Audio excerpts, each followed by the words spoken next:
Hey there. How you doing? Not really wanting to be at work, but find myself at work. So I'm really cheery. Get some rest.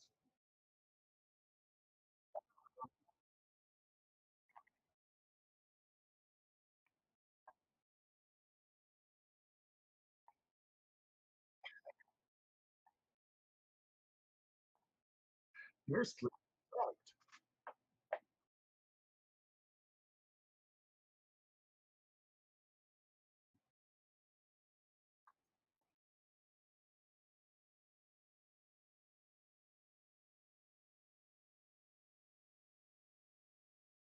Wow. Wow.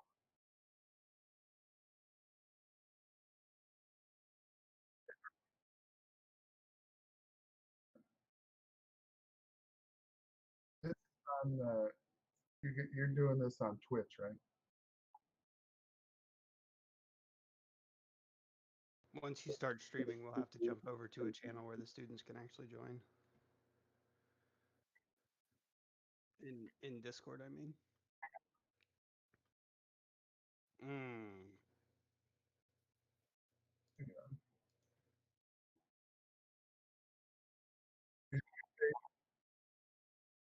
Those cocksuckers didn't pay you yet?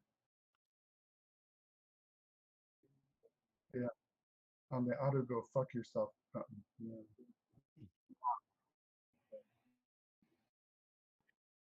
I would jump to class crit room. Yeah. Up above. You're in the education category. Here, I'll go there. Maybe you'll see me. Yeah.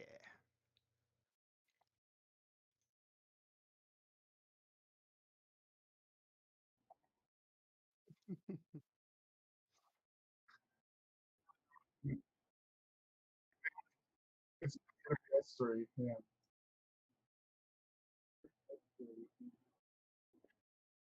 So Henry, start posting some models. All right. How many you want? I said Henry's got to start posting some models so he can review them. I'll send you 30 or 40. Let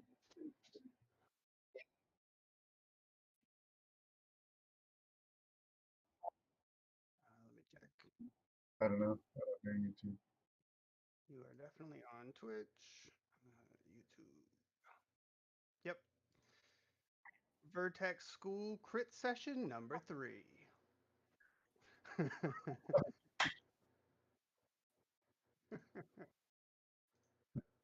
Yeah, that's right.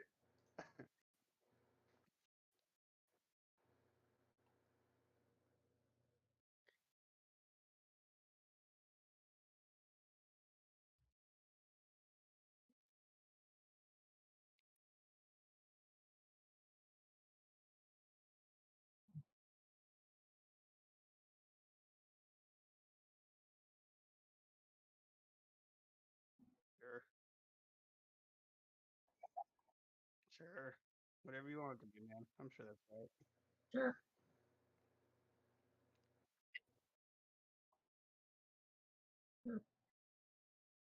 Sure. No, Tony did that time. That's me doing it.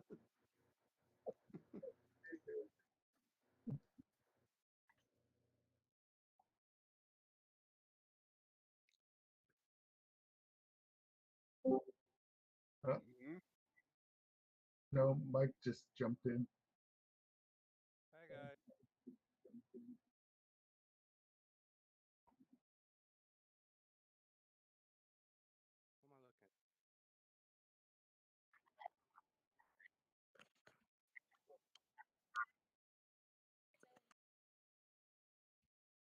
Or like you had the ball in your mouth all night.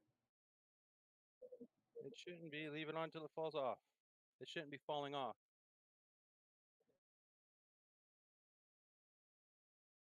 Leave it alone. We'll put a new one on in a little bit.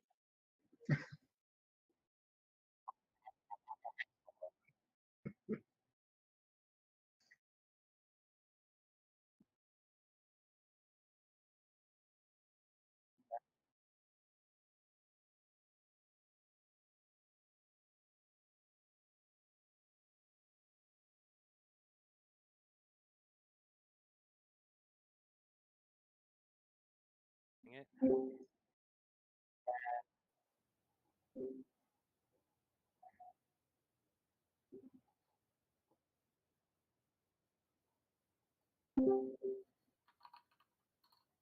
Is that echo just on my end? Is that wild echo just on my end? Oh, hang on. Let me. Oh, hang on.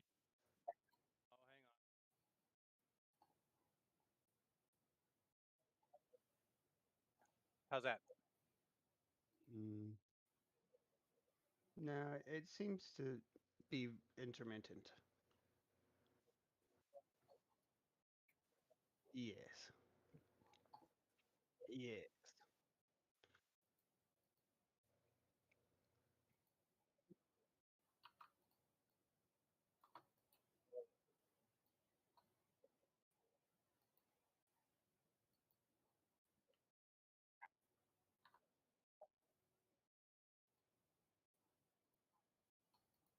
And is also too early.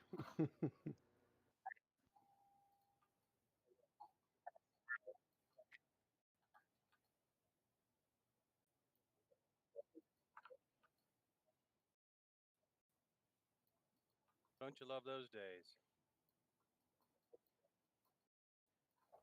Huh. Yep.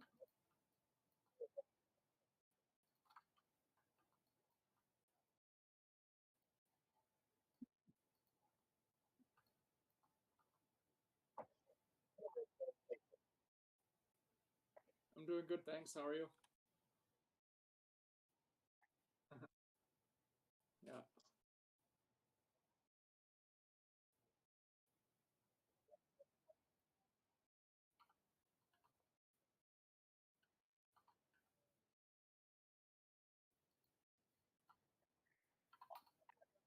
Oh no, I didn't know allergies happen in the fall.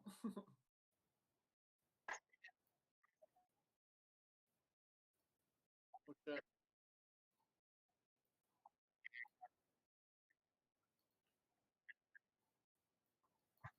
Oof. Yeah.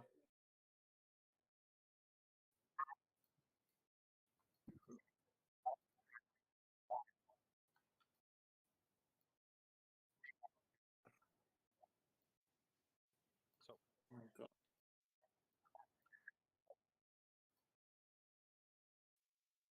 so tons of caustic things in the atmosphere that you're breathing in.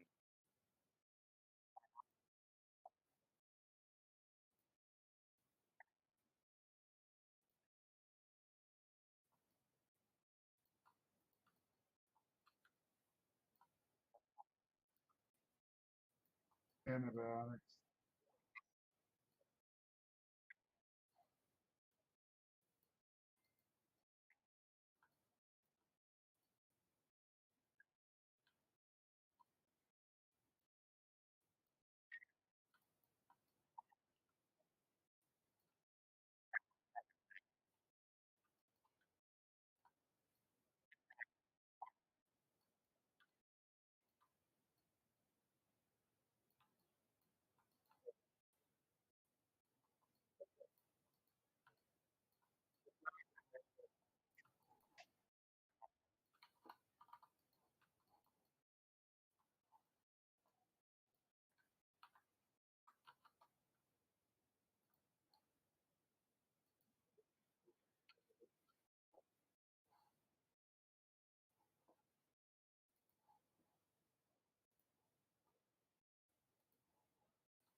Hey, we decided on no border, right, guys?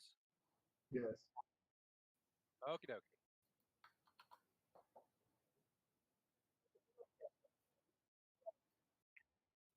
Me? I don't know if it's still active. I have 2016.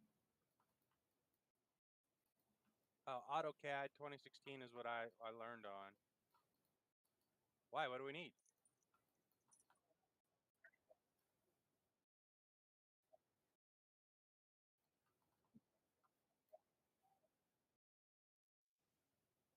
Oh,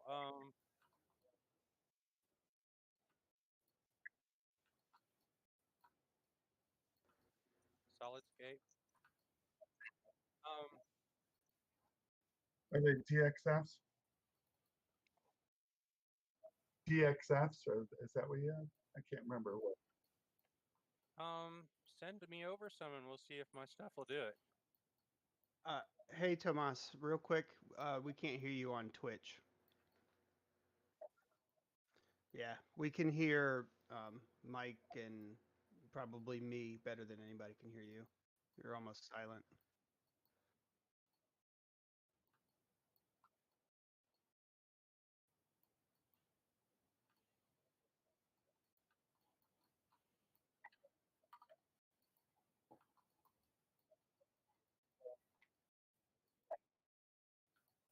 Well, there you go. That would do it. Is that better? Me. Yep. Yep. Yeah. See, it's amazing what happens when you turn it on, huh? That's what she said. That's okay. Sorry. Oh, good. It's amazing. Okay, so we have a couple files. Is this Tobias first? No, that's Henry. This is Tobias. I think, right? Isn't this Tobias? Correct. Yes. All right. Why don't we just... You ready to start? Might as well start as opposed to sitting here and yabbering. Who are we starting with? The one on the screen. Tobias. Okay.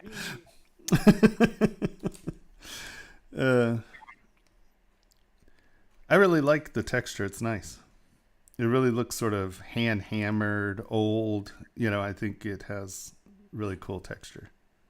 Yeah, I want to go with like almost like kind of sharp textures because I like to play with with just small things a lot, and I feel like it'd be a nice texture to play with your fingers around it. Yeah, That exactly.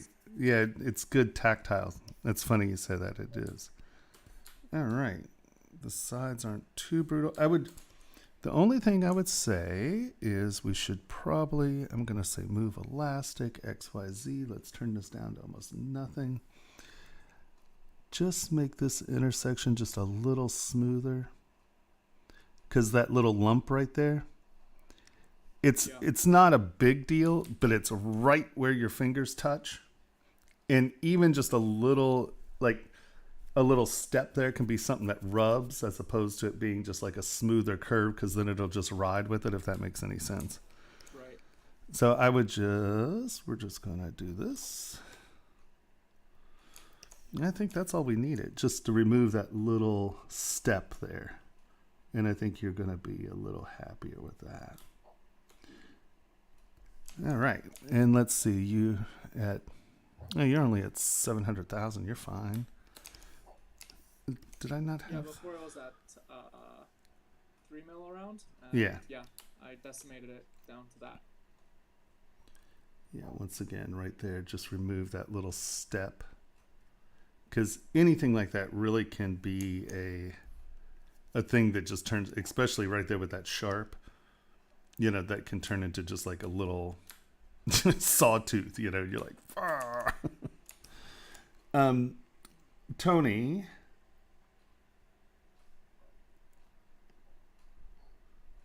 Okay, I guess he's not paying attention. It's not like he's at work or anything. I mean, Jesus. Okay. Yeah, what's up? I was just going to say, should we...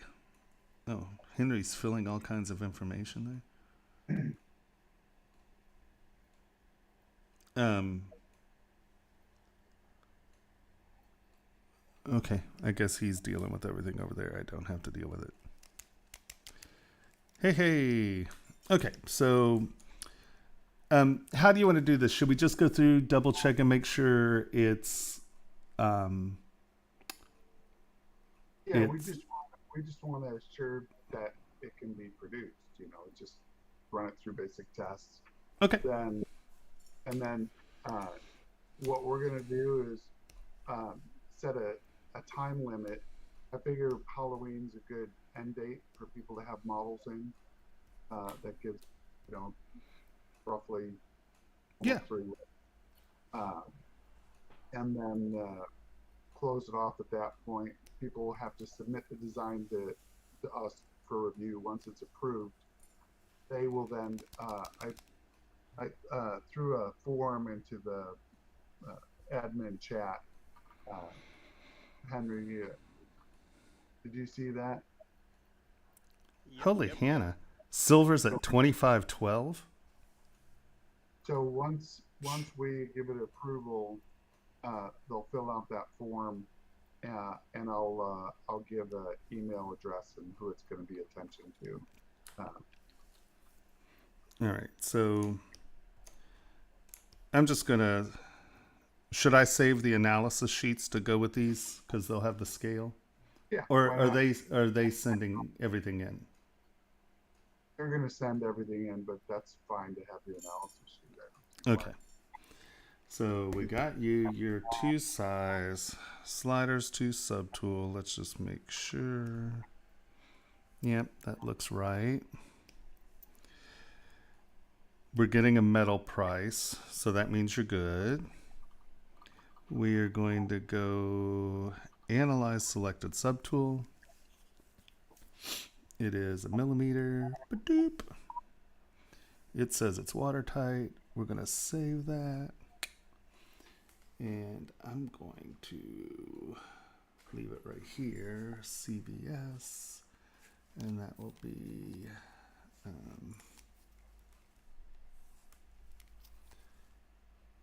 what am I doing? Oh.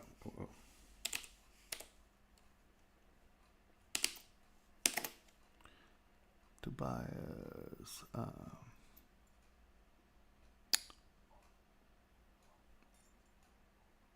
What should we name? Are those what spec sheet?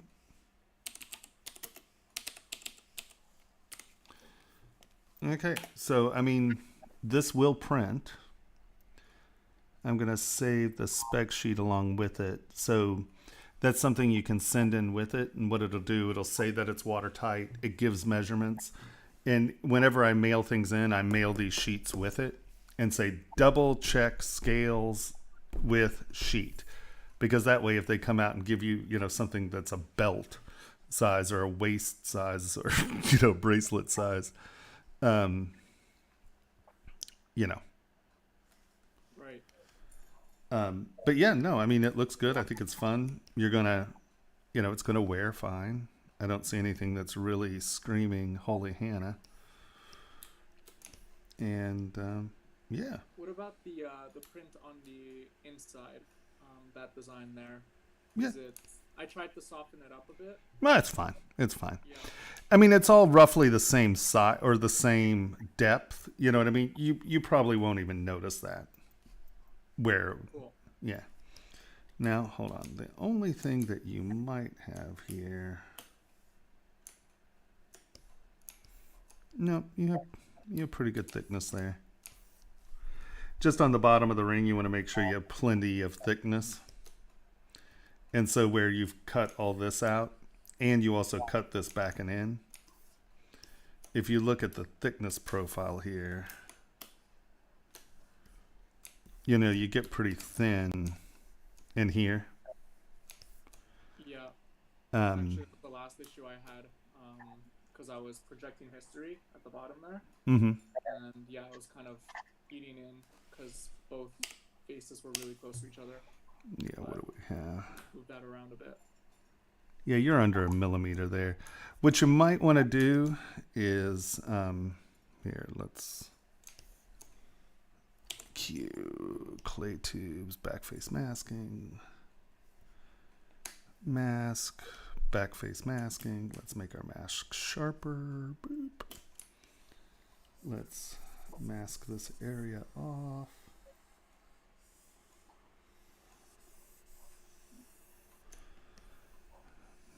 What you might want to do is just do this.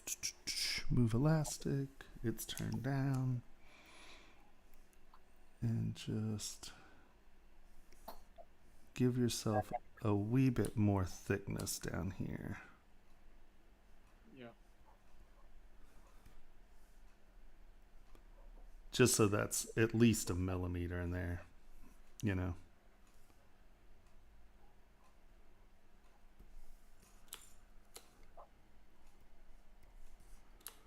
Because that's one thing you don't want, is that to be super thin.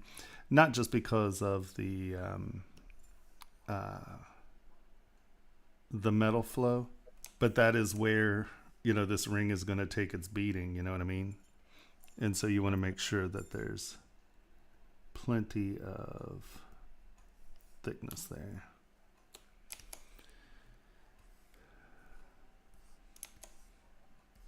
Let's see, where's clay fill real quick? Come on. I just want this to have a little bit more thickness in that hollow spot right there.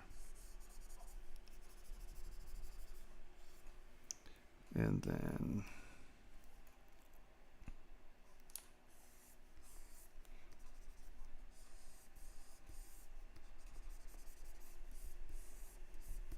you know, you can get that in there. You can come back and touch that up some if you want, Cool. but Yeah. I'll add. you know, I would just make sure there's enough thickness there on the bottom. You may want to just, you know, kind of pull this out just a touch, just so it retains that roundness. That's your call, but no, I didn't do anything to the model and it worked fine. So Try and match the thickness more all the way around. well, I don't know what you're, you know, that's purely an aesthetic decision. I'm just saying you want to bring this stuff up some, right? Because you don't want this to be so thin, because once again, one good hit on a ceramic or cement bar top or something like that, and that is just going to flatten out, like just boop. So just kick this up so there's at least a mil or so in there, you know. Okay, cool. Something in that vein. But no, I mean, the model's tight, it's clean. You know, I think that's your only issue there. You know, that'll wear fine. There's nothing sharp around the edges. You know, I think you'll be perfectly good sending that in. And see where it gets thin here, right? You know, because once again, and I've even pulled that out some when we fix those two steeps, but you can see that it gets pretty thin in here too. Yeah. And that's not a problem. You want that area thin between the fingers. It wears much nicer. But that's just the thing you got to look out for, is how thin you're actually getting in these troughs. Yeah, Because if they're casting in silver, it's so soft in a ring like that. If it's too thin, it'll just deform on your finger really easily. yep, So. it'll just collapse. Exactly.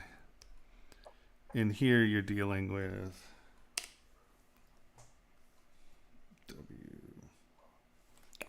boo, boo, boo. Yeah, see, you're under a millimeter in those troughs as well. So if I were you, I'd probably pull this out just a touch. Sure. You know, and not a lot, but get some of this, like this height is fine. I would just flat or bring this up just a touch, you know, and it doesn't have to be much, but just give yourself a little bit more thickness. And oops. And you definitely need to put these two big spikes here. That's really important for comfort. No. Yeah, get it nice and stuck in our finger. Yeah, exactly. Just homogenize these just a touch so they're not quite so deep, because that gets real thin right there. And Okay, silver's good. soft, so it'll collapse. I mean, you can always get it made in platinum if you want, but yeah, I think that's your only real issue. And just try to keep, you know, just get a little bit more meat in there. And you can see that doesn't dramatically change the design, but just having a little bit more thickness in there will, you know, obviously put your texture back in, but that'll keep it just a touch thicker there, and definitely bring this out because this is going to take a beating. And then, yeah, but I mean, the model's tight, you know, as long as you can get metal prices, and you get metal prices. Isn't that funny? Just pulling that out, we added like $1.20 to the cost of the metal cost. Does that make sense? Yeah, it does. Thank you. Yeah, no, I think that's cool. I think you're going to like that because with that sulfur, that's going to wear really cool. Yeah, that was my intention. I'd like to have it like kind of darkened on those crevices. Oxidized, yeah. A little bit of a shine on the sharp edges. Yeah, and it's cool because as you wear it, those soft edges will polish, you know, and then you'll get a natural patina as well as your sulfured patina. And like where you rub it, it'll wear nicely. It'll be a cool pattern. I like it. Awesome. Thank you. Yeah, no. I think you're killing it there. All right. So is Henry our next one? Henry is our next one. Awesome sauce. Where are the veins in its eyes? We talked about that last night. I Every know, time I I'm put them totally back in, screwed I with you. despise them.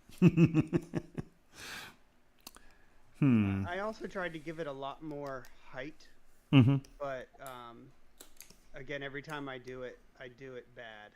So I gave it a little bit of height and then resculpted the eye, and that was as high as I could get it without it looking stupid.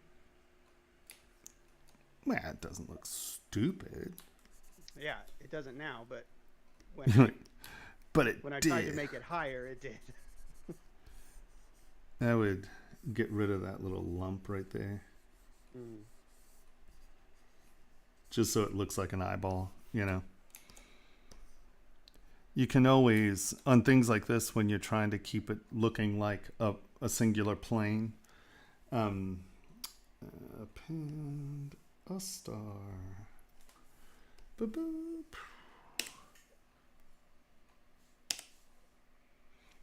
Make it a sphere.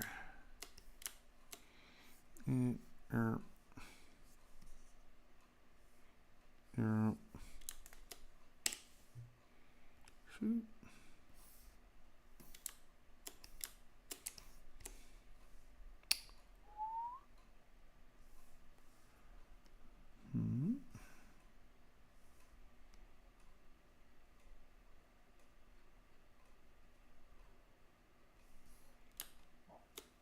Kind of get it to where you want it to be. You probably want it a little bit flatter than that. Get that there. And then you can come here and project. Hold on, let's turn transparency off so you can see what we're doing here. Push that back. And I know that this has been here. I'm going to dynamesh this real quick.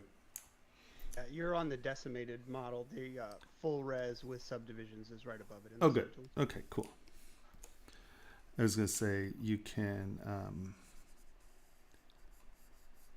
bring. Shoot. And especially with eyeballs, this does make a bit of difference because, you know, we all know eyeballs as a plane, right? You know what I mean? That's how we, you know, we know that the ball is going into the socket, and you can really read that it is a ball. Yeah. Wow, what is that? Was that just a big drop in height? Yeah.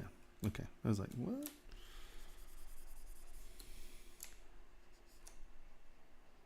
Mm-hmm.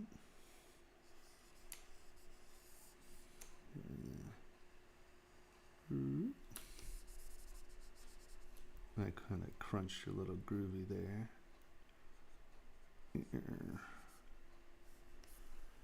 And then that also allows you to come over here.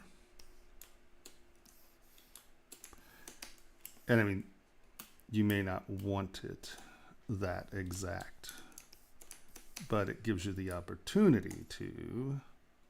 Bastard. Oh, symmetry's on. I'm like, why does that keep doing that? I'm so confused. It's nice when you make the same mistakes I do. Oh, we all do it, don't. it's that I think it's reassuring. Like, you know, when I was doing the videos, and like I'm sculpting, you know, I'm pushing the wrong things, and I'm not going to you know, get all stressed out about it. It's like, and I think it's important that everyone can see that. Oh, I see. That's just working in ZBrush. I get it.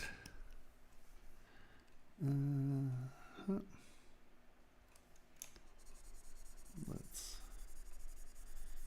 get that pulled out.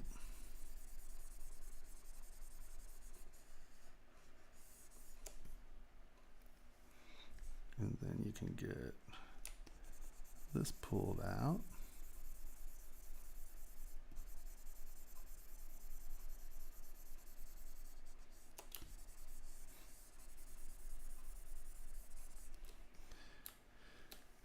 Oops. And now from up here, let's get all this crap on the same plane.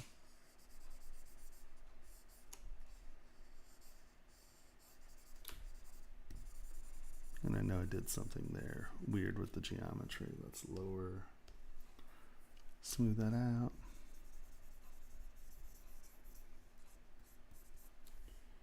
High res, higher res.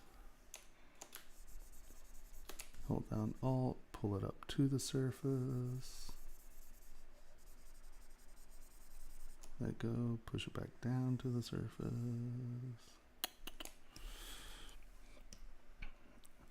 And, you know, there might be a little cleanup here as far as the pupil goes.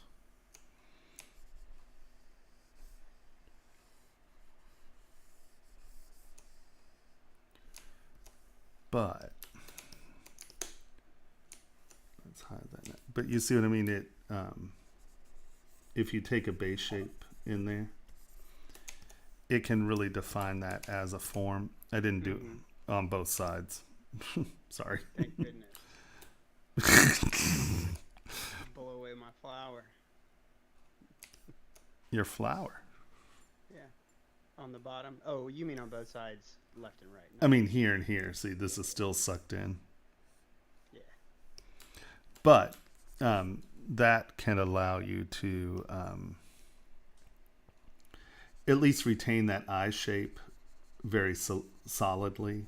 You know what I mean? Where it doesn't become questionable as to what it's doing. It's like, no, I am an eye.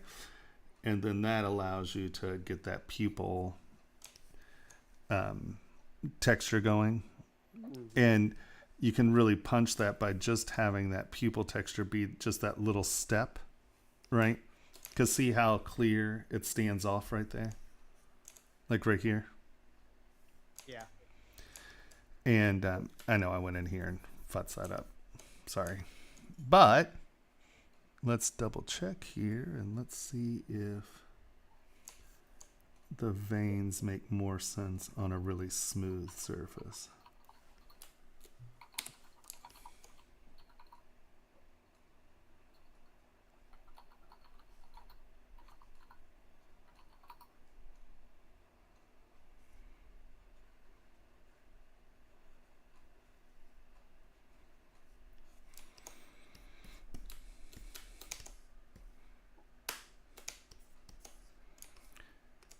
I think if that eyeball is really stable and then the pupil is in the right place, I think the veins read better against smooth. Does that make sense? Mm-hmm. When it's a real plane, I think that the veiny stuff will read better. And you did that with standard TW standard brush? Yeah. I just grabbed a standard brush, and you need more resolution to do it, but because see, that's still breaking up. I think that might be one of your. You got a million polys. Not enough? It's never enough for you. Jeez. It isn't. It really isn't. It's never enough. Well, I'm just saying, see how you have the breakup here, because you have so much more. You have so much geometry elsewhere in the model that this is someplace. Let's take these back. Actually, I think that might be one of the reasons. Honestly, now let's go to here. But do you see what I mean? You lose the eyeball because this edge isn't round. And you may be shooting for that. I don't know. I'm just throwing stuff out there. But if we take that, let's go to that. And then let's do this. Let's see how you have the cracks in there.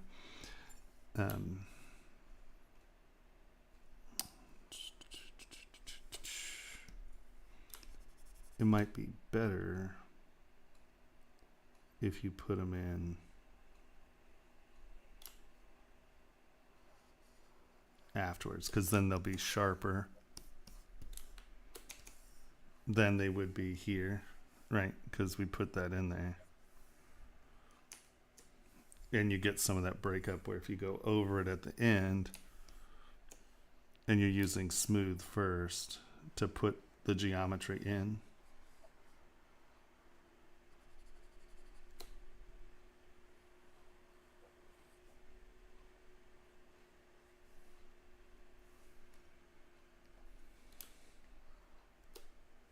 Yep.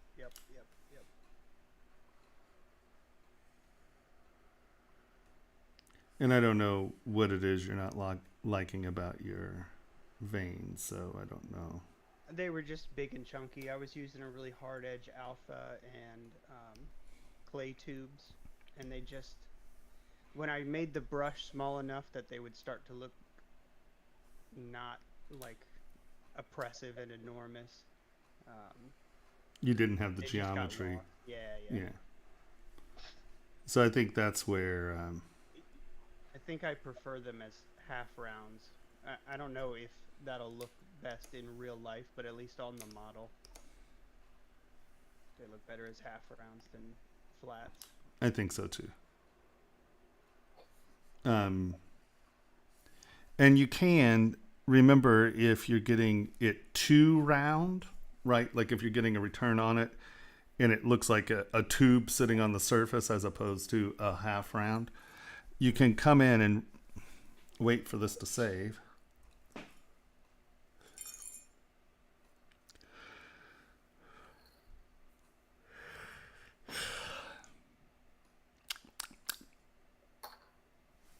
Let's go back to preferences. Let's go to quick save and change this.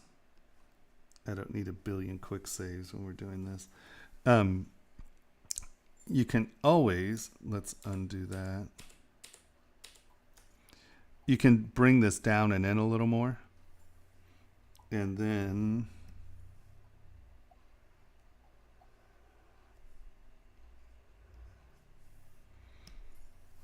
you see what I mean? It's a bit more of a half round than it is. See, there's more return there. Yeah. So you can play with that. Look at that. Not enough geometry to do that. Isn't that funny? Yeah, they're on the decimated model. Yeah. So I think coming back in and putting them in here as opposed to coming here and trying to get them in, because, hold on. Let's turn Sculptris Pro off.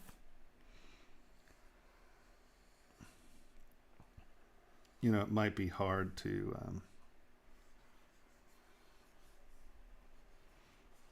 Well, that might hold up actually. Right, that's not so bad. Yeah.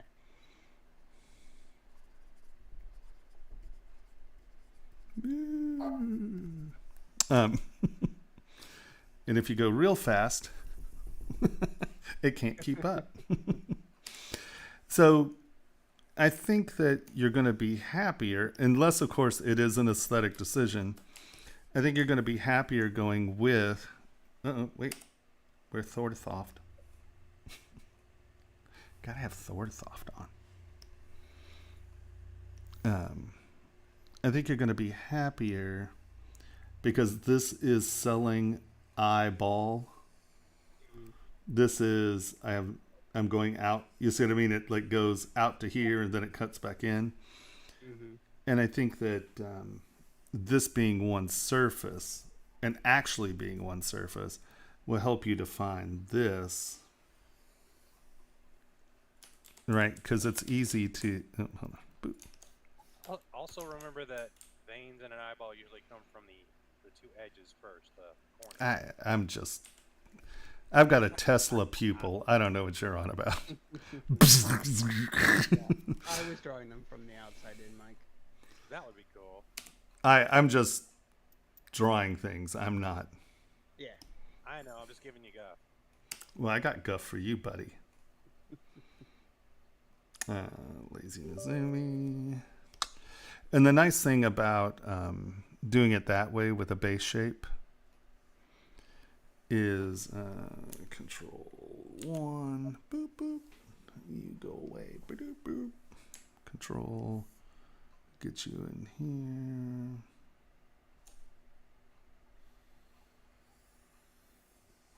here. We're nowhere near center, are we? Let's turn you off for a second. Turn on symmetry. I want XZ. That's center. Boom. Is someone scratching on something? Is someone sculpting, doing something? I just hear.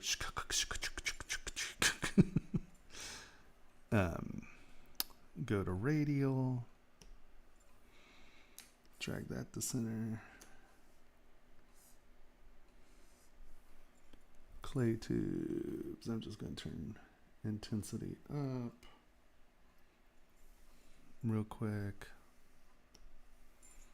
because I don't want to spend a ton of time stroking on this forever. But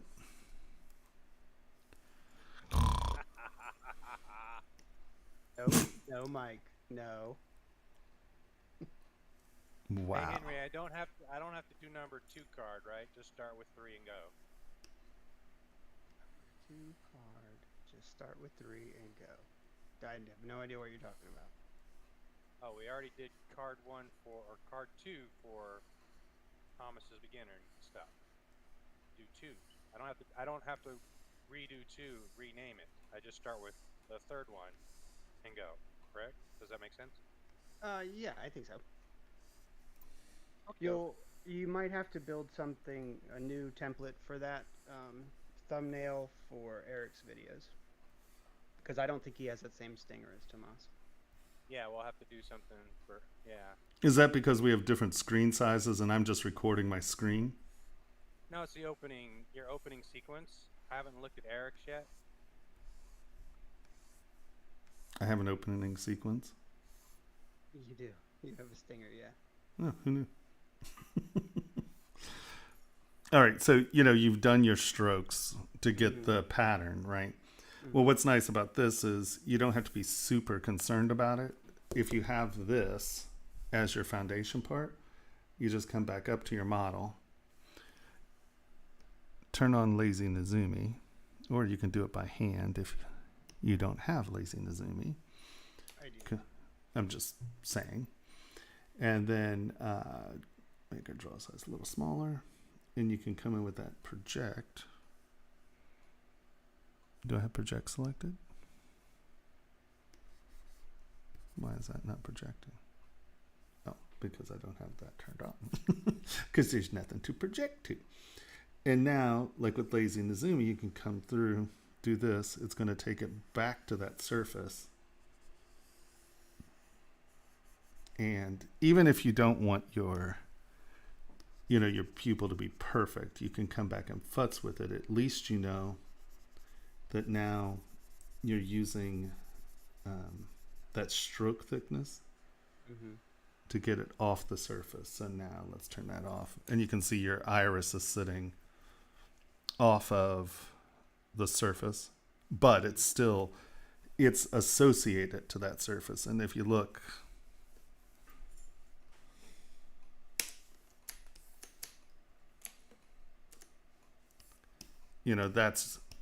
that's reading a lot more like an eyeball. Does that make sense? Yeah. But really, that's the only thing I'm seeing is that your eyeball's just wonky. I mean, the other stuff looks fine.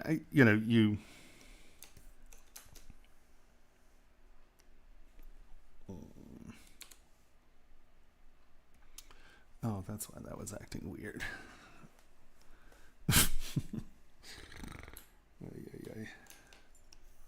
And here, when this is coming in as a unit or as a like a mechanical insertion, I guess. Make sure it starts low and comes high. Right, it's kind of starting at the level of the eye. It's coming up and encompassing this insertion, right? So that's going back and under. Shoot.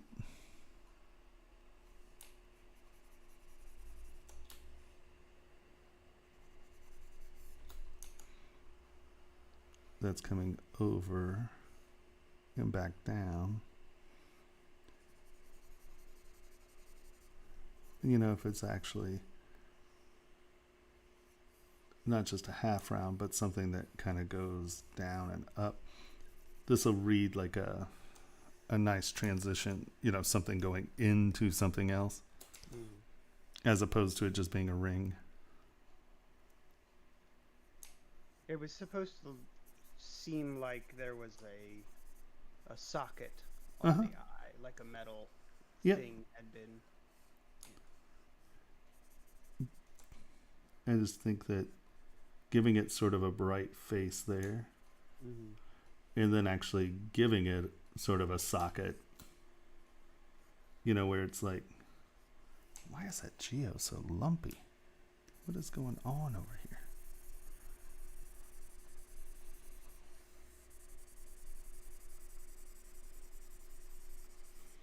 I know you're not actually lumpy.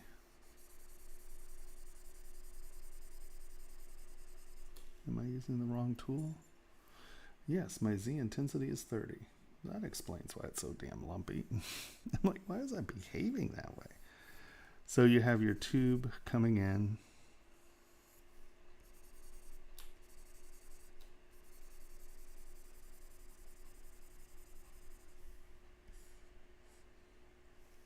I would have it diving in since it's going in. Have it go in. It's amazing how I can say the same words over and over and over again, and yet they mean nothing. It did.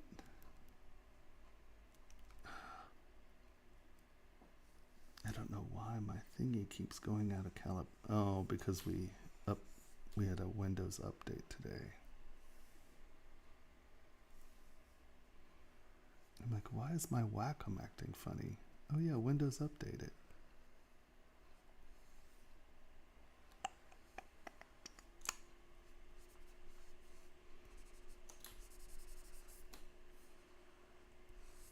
You're still getting some weird lump out of this mesh.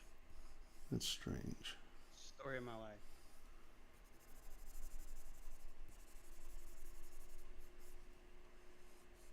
See that lump there? That shouldn't be doing that.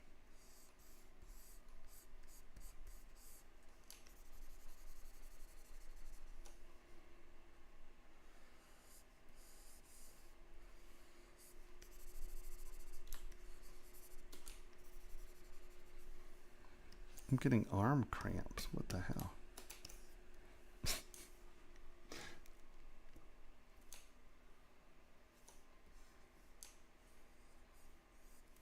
I think you've gone off the rails. I get it. Smooth. And Into then the maybe, eye. wait, maybe a little really subtle stepping here, and then, maybe a little dent here, and then maybe like this half line. No. Sure, I get it. Yeah. But instead of it just being a ring, make it look like like there is a jack there. I'd really maybe remove some of these lumps right here, these little ones right here. Those that you made. That's a good idea. I'll do that on my model too. Yeah, I think so. I think it's a good idea. All right. So I think that's really your issue. Cool. Make your eyeball actually a ball. There's some filling in I want to do under the branches, like close to the edges of the shank. Here? Yeah, just like right on the outer edge, exactly, yeah. I filled in a lot of it, but there's more I need to work on. One section in particular that just keeps folding over itself when I want to, when I'm trying to fill it in. Mm-hmm. So I need to remesh and do it. Okay.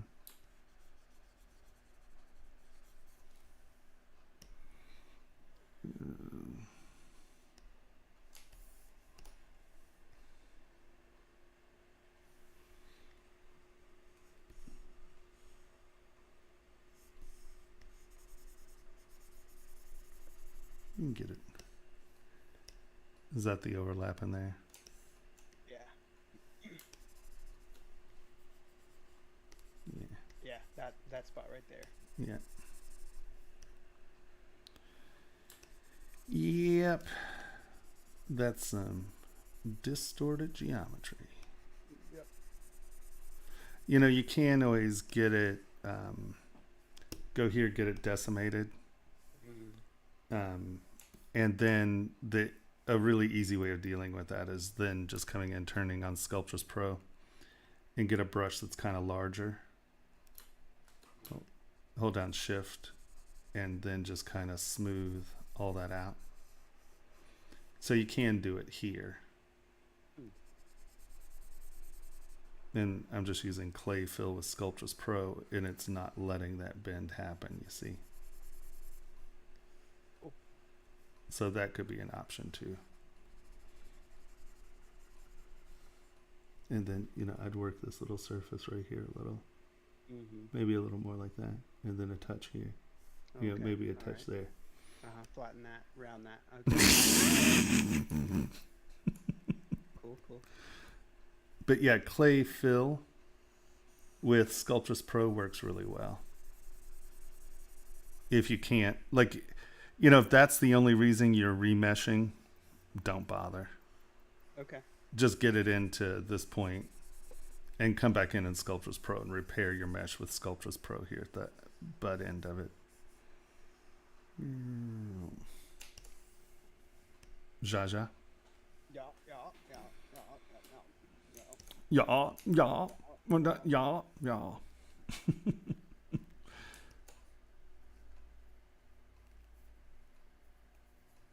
Hey, users. Well, I mean, Pixelogic, if you go to Pixelogic, twitch.tv.pixelogic, we have streamers every day, most of the day. So it's a pretty good place to see all kinds of different people doing their work. And I stream Monday nights starting at 8. Okay, did anyone else upload? Or is this going to be an awesomely short day?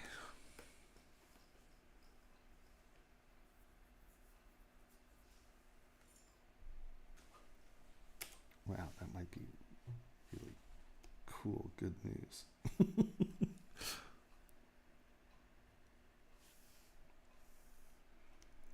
Wow, my class abandoned me. No one's here. Yeah, I just see Henry and wow, and Tobias. That's it. It got too real. It got too real for everybody. Yeah, the day they want to ask anything at all, you think Kamet would be here. No. Carmet, you think Carmet? It's Carmeet. Car meat. You're like Kermit. Cammy. You called her Cammy. I almost shit myself. I was like, he calls me just Mike all the time. So I'm like, can't get my name right. Why the hell should I get yours? But no, yeah, I have a problem with her name. I don't know why it just won't stick. But anyway, you would think of all days, this would be the day she'd be here with a list. I know. I wonder if they came at 9, forgetting I pushed it till 10, and they were like, "Oh, he's not here." Right? And Kat always has some good questions. Yeah, funny. Well, we're going to be sending out a mailer to your class and this class. It's so funny. So, I just watch eBay because there are handfuls of things that I'm always looking for. And every once in a while, you find something that, like I bought a tripod and the guy had it listed. And it's normally like $130 tripod, and I got it for like 90 something, and it was like $104 with shipping, Nice. And then I was looking for so the next lens I want to buy is a 90 millimeter 2.4. It's a macro. It's considered like one of the best pieces of glass that you can buy, let alone just for the Sony cameras. Right. And so I always, I have to look out for that, and they're running, and I mean, a new one I think is like $1,400, $1,200, something like that. And it might be a little more, and then the eBay prices are $1,000 to $1,200. And so Sony makes a flash that goes along with that lens, it hooks on the end of the lens, and so it's about a $500 flash, $350 to $500 depending. And it came up on my watch list, and there was a guy who one bid, or there were no bids, and it was $26. I was like, well, this is a joke, and I won it for $26. And I was like, oh, I just, usually you just put a dollar bid in just so you get notifications on it to see where it's sold. Right. And so I won it at $26, and then I put the batteries in it, and it didn't work, and I'm like, that's weird. And I put the batteries in the other way, and it didn't work, and I'm like, well, whatever, it was $26. There's a repair shop down here, so I figured I'd take it in there today when I'm done with this and see if someone can do it. But this has big, bright general. My room's a lot darker than this, and brought it in, and it goes plus minus minus plus, right? You don't put it in plus minus plus minus plus. You know what I mean? And so actually, it works fine. $500 flash for wow. $26, and I found it out because I went to a room that had light in it. That's funny. I got my macro for my Canon off eBay for I got it for like $70. I was like, holy crap! But that was years and years ago. And then I bought a ring flash for mine, just like you did, and I got one use out of it. Like, got one shot, poof, it was gone. And I paid like $17 for it. So I was like, well, shit. Sorry. Well, crud. And this one's cool because look, you can do full, or it'll do one side or do the other. Oh, that's nice. Yeah. So you can get, directional light, and it's yeah. Yeah, nowadays, now the LEDs have made things so much nicer for cameras and lighting. It is like that right there is amazing to have on it. Mine was just a cruddy flash. Isn't that wild? Yeah. $26. I was like, yeah, score. I'm broke. I am completely broke, and I'm willing to spend $26. I'm like, all right, I won't get gas this week. Well, it's a good gamble. I mean, you're investing in what you need for your site. It's a good gamble. $26 it works. $26 it doesn't. I'm only out $26. It's $500. Right. So I mean, shoot. Wow, You can't go wrong. You just gonna not eat for 2 days or something, or day, or. You know, I'm blown away that no one's here. That's crazy talk. Well, if no one's gonna be here, I wanted to ask you. No. Okay. on the on the Napoleon ring, the roses, you said you did the rose first, and then you did the embossing method. Mm-hmm. So, with that being known or said, the block out of the rose is the top a cone, and then the bottom just the stem. Mm-hmm. Or did you block out? Okay, and then you just No. pushed it in like I just I just started, let's say, with a sphere.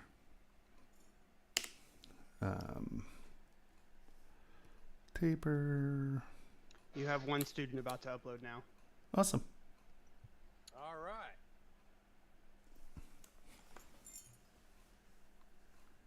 Did we say 11? I put 10 on my calendar. Yeah, Okay. I got 10 on mine. Yeah, 10 your time. Yeah. I mean, it's cool. I mean, I'm not going anywhere, you know. I just think it's funny, like, wow, you know. Slash. Well, it's like the last day of school. People just start shuffling in. They do half the effort, That's what it's got to be. That must be it. I have a question.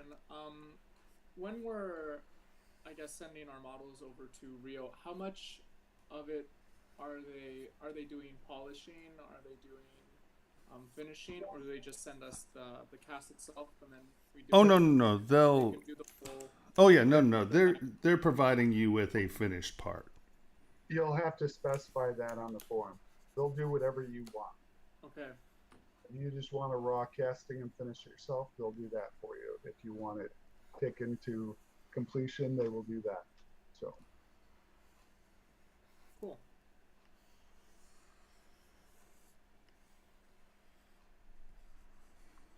Yeah, and that's, guys, really, I want to thank you from everybody that gets to do this opportunity, because I can't find a single J-hole in my town that will even touch it, anything I want to do.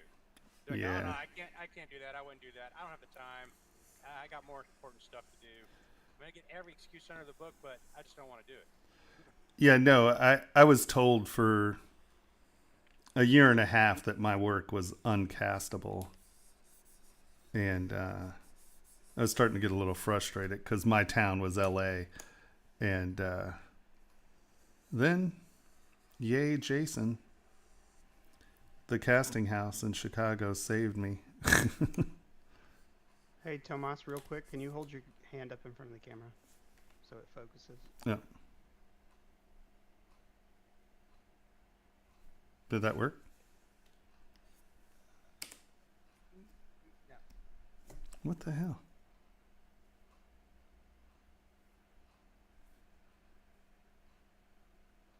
There. There you go. There you go. What's that about? Just autofocus. You should just turn it off. Yeah, because if it just focused on you, then there's no reason to focus on anything else. Even when you dart in and out, right? It's just a small blur. Yeah. Hey, Tomas, you've got someone in the chat from your last class. Yay! They are not aware that this opportunity is open to them too. Yes. So I tried to get your all's emails from Vertex, and since it's internal there, he's supposed to give me a list, but I didn't get the list quick enough. But I'm going to send out an email to everybody, so everything's down. We'll make a nice form, so everyone will get the email. Yeah, I tried to get everyone invited to this thing today, and that. ZBrush fan, isn't that Cynthia? What? Cynthia from our class? No, I think we had a Cynthia in our class too. I think that was who ZBrush fan was. I can't remember. I tried to put it out in the Vertex. Sherry. Okay, sorry, Sherry. But yeah, I tried to ask. I put it out there. Hey guys, I got a question. Are any of you guys here? And I got no response. So I was like, all right, that's not. Yeah, I posted something a week ago, and I didn't really hear anything, so I wasn't thinking that it was very active. So, you get your rows, and I'm not obviously spending a ton of time on it.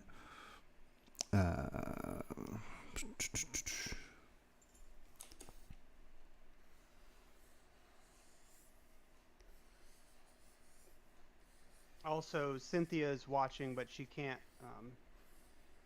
post or talk. So she's working on a model and wants to get something finished, which reminds me we need to hammer out a final deadline. I think Tony was saying we're going to shoot for the end of the month. Let's shoot for Halloween. Cool. My mom's birthday. My anniversary. Wow, look at that. What a special day it is. Yep. So you get your rows, right? And then you just... hold on.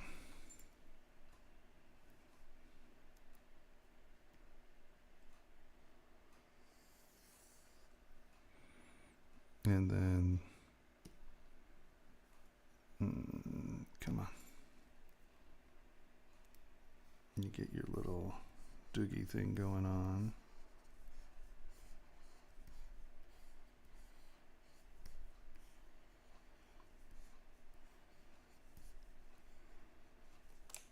And that kicks back in because these turn into petals, right? You can see my grand concern here.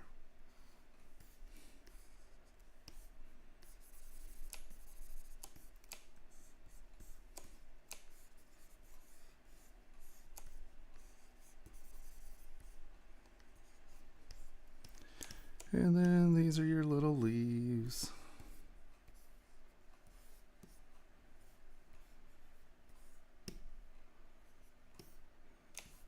And then you kind of pick the angle you want. And W. Let's actually get it here.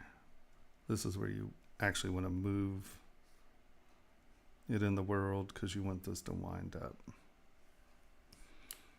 There, and let's say you want it in that weird perspective because you want this swirly vine thing.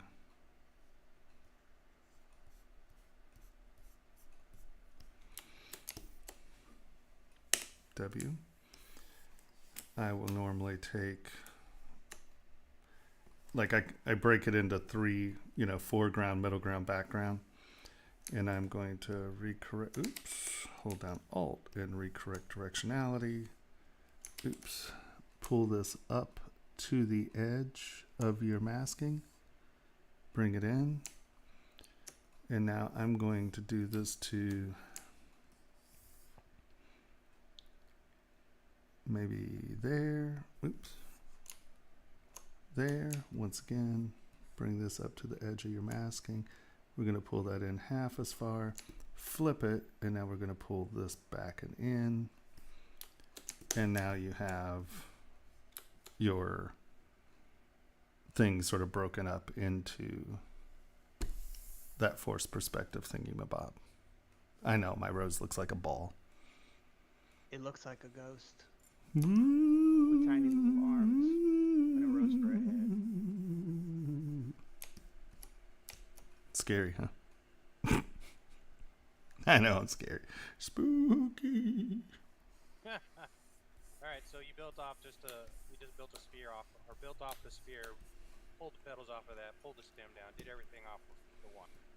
Yeah, I mean, if they were specific shapes, I probably would have started with my Z modeler. Right. It depends. If there's a certain silhouette you want, it might be easier to hit with Z modeler. But you can see you just punch it back into form, and now instead of looking like a sphere, it looks a little bit more like a rose. Kind of. Ja. Yeah.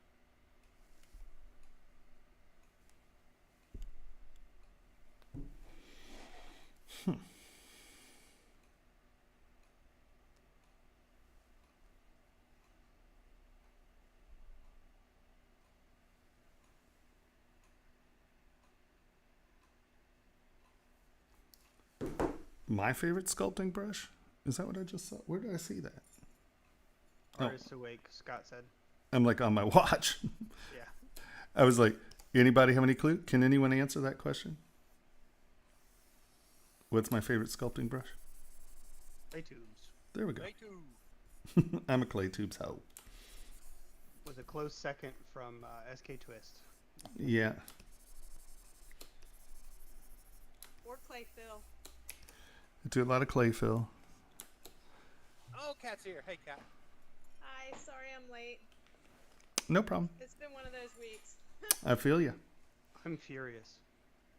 You're lucky you made it. Like a weird eye glitch thing, and they ended up sending me to a specialist, which took way too long. Oh, I hate that. I love eye Good glitch news is, specialist. I can see. I'm just getting old. That's what Isn't that happens when you're awesome? 45.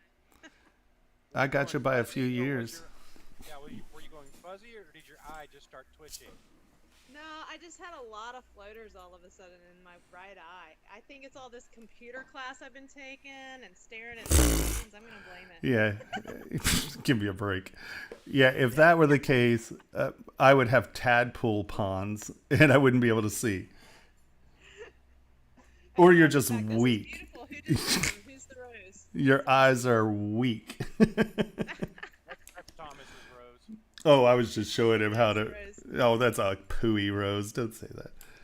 And remember, everyone, eye exercise is always after, 30 to 45 minutes? Look away and focus on something else to help keep your eyes good. Get powerful bifocals, and that way, when you're looking down at your computer, your eyes are not going through such a dramatic focus change. That's why I got Yeah, I bifocals. think that is a big thing for me. Focal change has become very obvious. Like I look up and it's like I have to blink like 3 times to get the world to. Oh, when I leave here, it's like I might as well just take off my glasses because I can't see. You know, it's just like I'm trying to drive and I can't see 100 yards away. I'm like, huh? It takes me about when I sit and look at the computer for 12, 18 hours. It takes like an hour for your eyes to start to try to even adjust anymore. I know it's that whole concept of flexibility. No, my eyes have no flexibility anymore. It's sort of like that slide focus. It won't autofocus. You got to tell it where to focus. Right. Well, I'm glad to hear that's not just. No, I remember. So I used to. Actually, Tony was there the second time it happened. I forced my eyes to focus way too well. I was doing like 15 millimeter Napoleonics without magnification. And just over the years, I forced my eyes to be able to focus, Oh. And then I graduated from college, from undergraduate. And it was about 6 months after that. My eyes just kind of went, and I had to get glasses. And then a few years later, a few years, 10 years later, I lost my glasses in this assault. It was this big weird thing. And I lost my glasses. And I just never replaced them. My eyes aren't that bad, I mean, like I can drive. I used to be able to read. It's a little harder now. My eyes have definitely gotten worse in that direction. But, and it was crazy. I didn't have glasses for like 6 years, 7 years. And then I was working at William Henry, and I don't know if Tony's here, if he remembers it. I was sitting there and I literally felt my eyes go boom, boom, boom, boom, boom, boom, boom, boom, and things were out of focus, and I was like, ooh. I was like, that's bad. I'm like, what just happened? And I went back and got glasses again after that, but my stigmatism went away. It was weird. It's funny because that happened to me kind of like the other night. I started to work, right? And I was on the computer and I was trying to look through my glasses and I couldn't see anything. It was all blurry. And I took them off and it was like perfect. I was like, for like 30 minutes I had perfect vision and then it went away. I was like, Yeah. what the hell? But I have a bad stigmatism, so it must be something with that. Well, it's weird. I had a bad stigmatism, and then wearing my glasses, and then I didn't wear my glasses for, seriously, it was like 6 years. I just never bothered getting glasses. And I guess I worked my stigmatism out or something. The hell if I know. But it was weird. My eyes changed dramatically over those years. Well, I felt kind of silly going to this specialist, but it was the ophthalmologist or whoever sent me there. And then the guy acted like I was kind of silly being there. I'm like, dude, I'm not the one who said I needed to see you. Yeah. Trust me, I wouldn't be here if someone hadn't sent me here. Trust me. A lot of money, I'm sure, for that eye scan that was really, really fancy. I remember when I got super glue in my eye. Oh, God. That was garbage. Oh, that's scary. Don't Just do that. Just so everyone knows, like if you have a little thing that's the same size as the hole that you're putting it in, but you think it's a good idea to super glue that in so it never comes out, remember that magic word, displacement. So you put a bunch of liquid into a hole that the piece of plastic is designed to fit tightly in, and you snap it, it just went right onto my eyeball. And I blinked so fast that it actually didn't cure on my eye. It cured on my eyelid. And then the little pokey dried super glue was scratching through the chemical burn every time I blinked or moved my eye. That was really special. That's horrible. That's really special. Oh, that was horrible.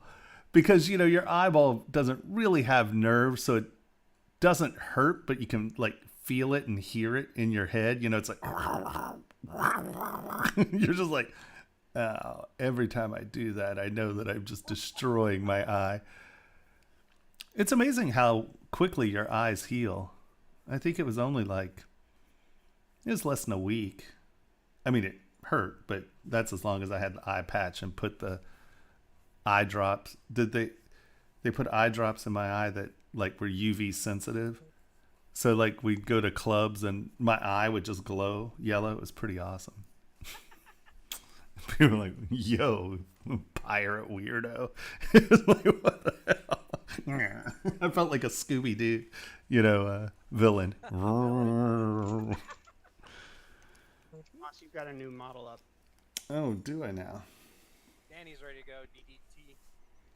Boop, boop, boop, boop, boop, boop. Well, I feel really lame for not having anything. It's nice to see everybody else have something. Oh no, everybody else doesn't. We've only done 2 models. I guess it hasn't synced here. All right. I had big plans and high hopes.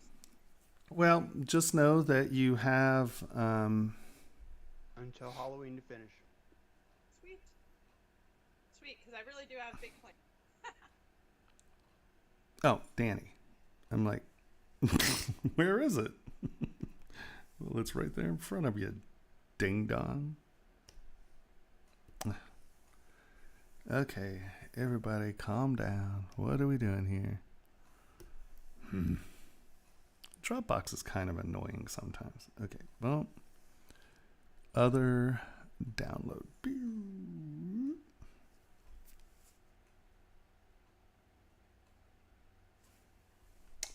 Yeah, that's why I didn't see it in there, because this is a ZPR, not a ZTL. No, do not save changes. Oh. Anyone? Hello? Oh, no. Well. Way to go, Danny. Blow up my machine. So, by the way, I am so on the edge of my seat to get the Form 3 on the way. And so I've left them a message twice, and they don't call me back. But I can't place the thing online with the code. So no one from sales is calling you back? No. I'm not sure what's happening there.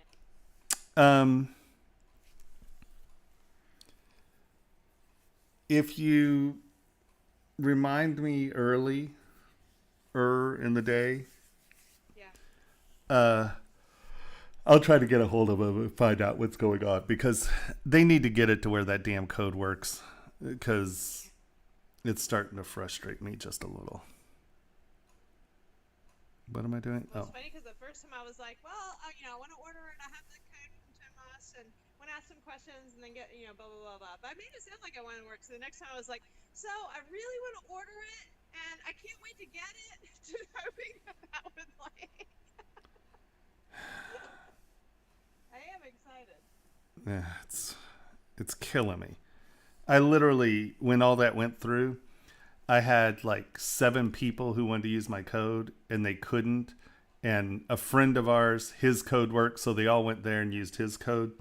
And I lost like $3,000 worth of credit because it wasn't working. And I'm like, you guys suck. I love you guys, but you're killing me here. Killing me here. Oh, here we go. So has anybody worked with somebody? I follow Buffalo Craft. They just posted some nice looking models, and I looked it up. That Frozen. If you're looking, it looks like if you're looking for a, not the big expense. Have you seen those before? Yeah, they're cute, but it's like a 50 micron by like 110. Really? Okay. I mean, sure, it's nice if you want to do stuff that's bigger. If you're trying to do this, you don't stand a chance. They are not that bad of a resolution, Tomas. But yes, they are. Please. They are certainly not a production quality machine. I thought it was. Yeah, that's why. Like, I thought it was a 50Z and like. Wanted a little printer. No, all the Anycubics, the Elegoo's, they all have 25 micron Z's at this point. But the only thing that stops them from having 25 micron X and Y is LCD bleed. And the new mono screens are really pushing them forward, but until they turn to lasers, it'll always be higher than 25. I noticed that it was LED, and I remembered you had mentioned something about the LEDs. I was wondering what the big difference was. Light bleed. The laser can focus to a point, but the LCD screens will always bleed into other pixels. All right, Danny. So. Well, we're excited to get the form online. Now I'm on that. When you decide you're going to do something, you're like. Okay. Let's let him talk about Danny's model. Sorry. So, Danny, are you here? Yes, sir. All right. So the first thing that we're going to have to eliminate is the air spaces and things like this. Right? See this stuff? Right where you don't like is that a sigh? Oh no, it's a lamppost. Do you have this model not joined? Yeah, I do. Will you throw that up real quick? Okay.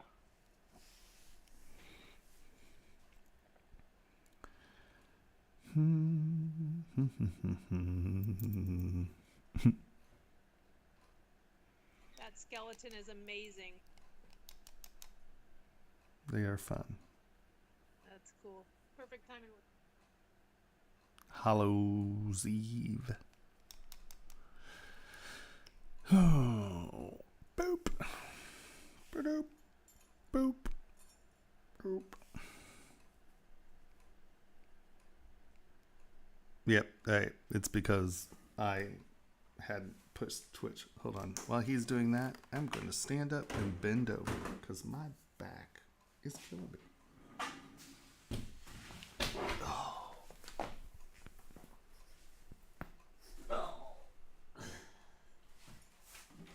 Did you all hear that? That's what it sounds like getting old. Oh, yeah. All right, let's at least identify where the other problems are going to be.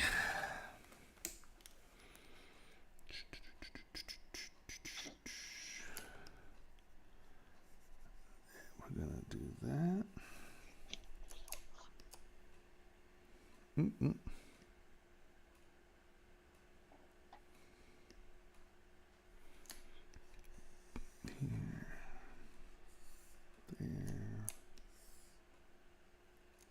These are way too thin.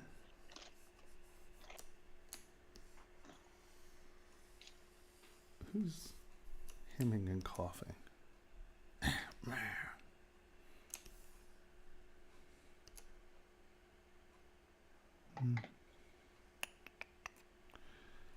All right, so let's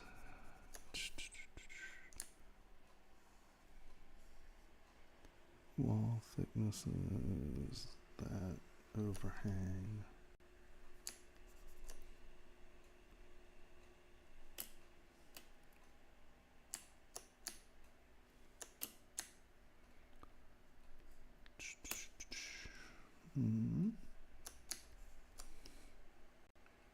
See, these wall thicknesses are an issue.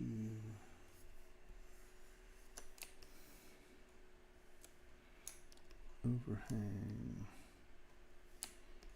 Overhang.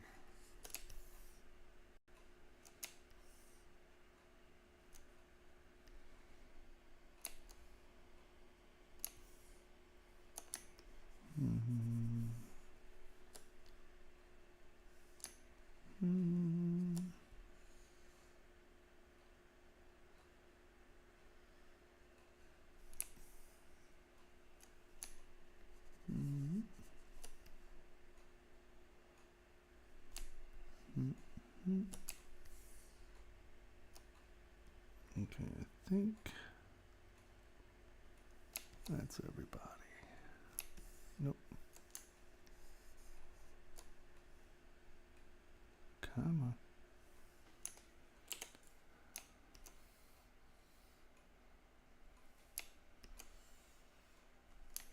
Control Z.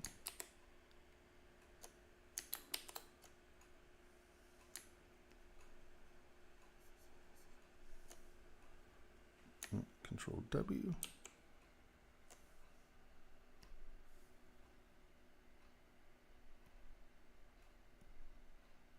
Right, so at least here we can see the issues when he comes back.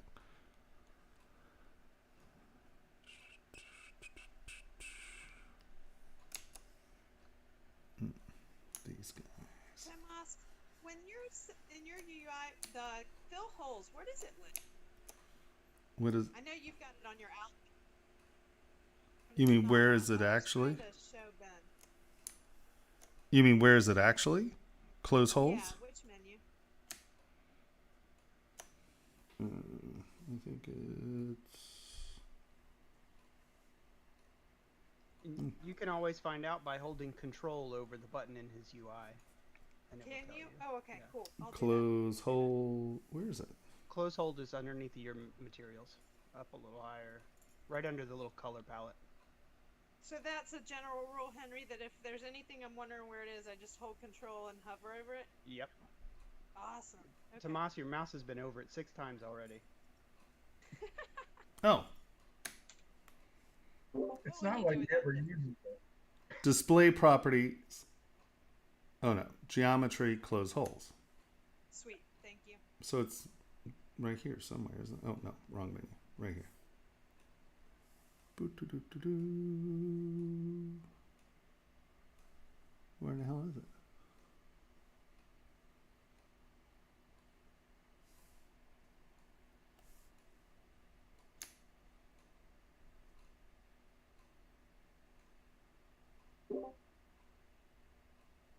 Isn't it under geometry, modify topology? Oh, modify topology. Yeah. There it is. Why doesn't it say that right there? Look. Tool, geometry, close holes. There's close holes right there. That's buggers. I mean, it's under geometry. Really? Hey, I think it's under geometry. It just wasn't specific enough for you. Well, yeah, if you're going to tell me where something is, tell me where it is, man.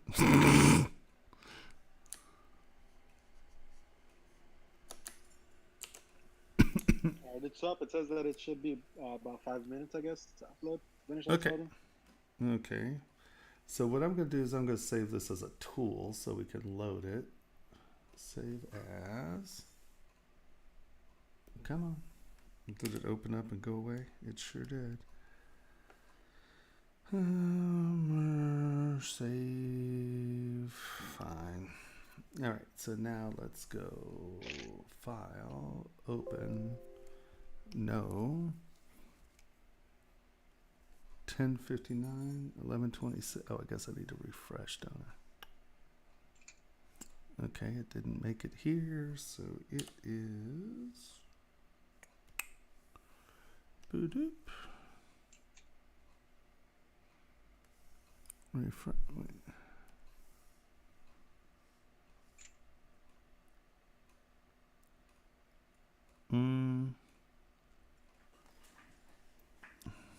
Am I silly? He said it's going to take 5 minutes. Oh, I thought he said I thought it was there. Okay, never mind. Never mind.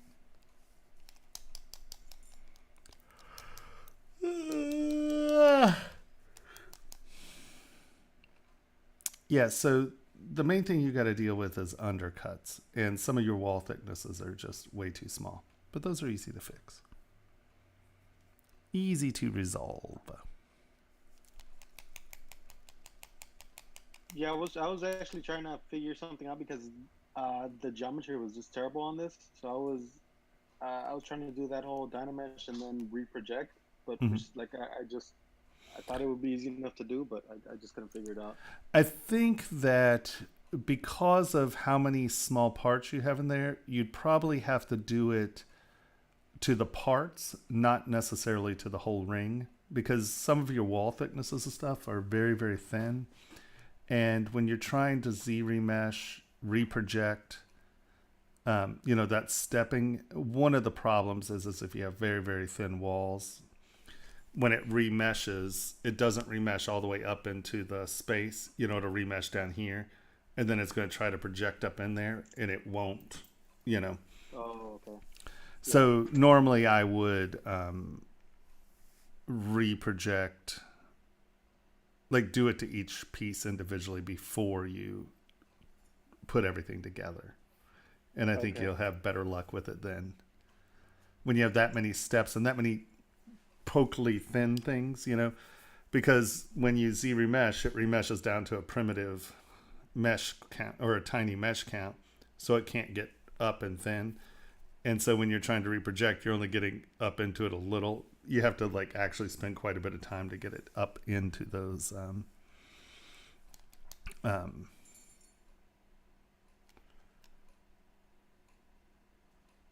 Oh, Eric is posting things. Yeah, we're talking about the platform. Yeah, what you said.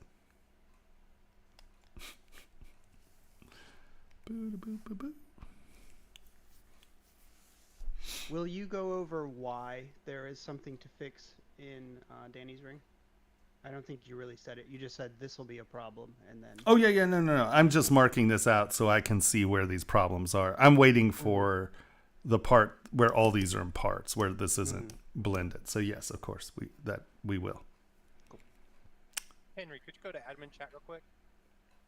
Oi oi.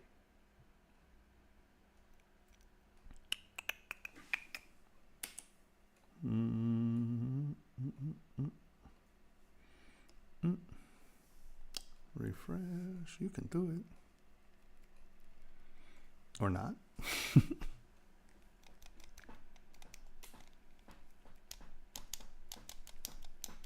All right, it says it's up. Oh, there it is. Nope. Stop that. Select. Download.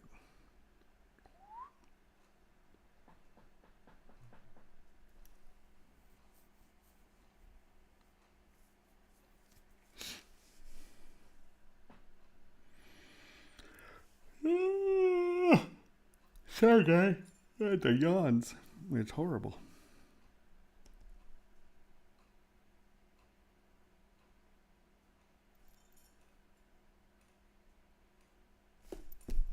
Okay.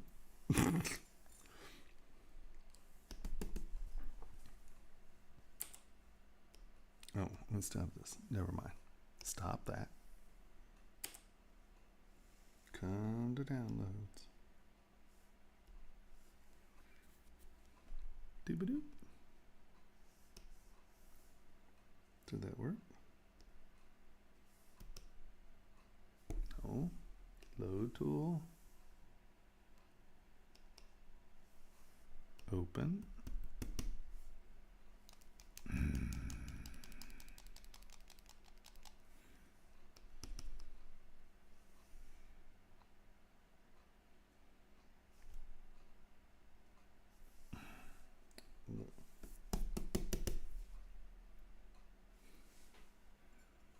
What are you doing?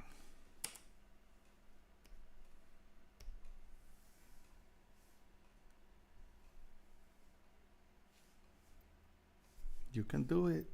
You can do it. There we go. Okay. So let us just start down here. And we are, so first of all, one of the problems you're having is that these walls are very, very thin. Up here at these edges, let's just go to this guy. Oh, okay. Right, and so when you're dynameshing, it's dynameshing it like a blade. Hold on. Yeah. Let's turn everyone off here. Turn everyone off. You're not going to turn everyone off, are you? Okay. Oh, I see why. Because you're inside here. Where are you? See, this is the problem with, like, for the most part, I just sculpt things. If you notice, right, I'll usually just sculpt things out. Yeah. This is the issue when you, and this is a perfectly legitimate workflow. I'm not saying you're wrong. I'm just saying this is the problem you start to have. And that is trying to think and control each piece, right? You really have to view each piece as its own creature, because if one of these isn't solid, right, they won't bully in together. You know, it runs into all kinds of issues. So you have to come through and think of each one of these as a piece. Hold down shift, hit the eyeball. Let's take everyone away. And you can see that this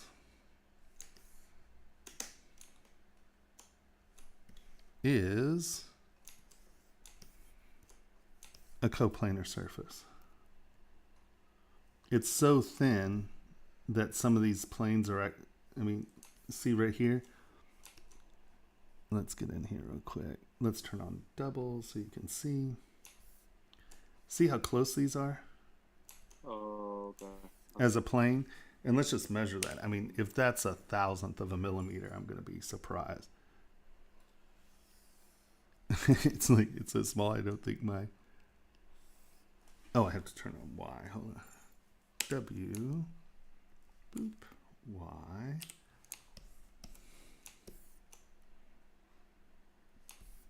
Let's get in here. And let's drag that out.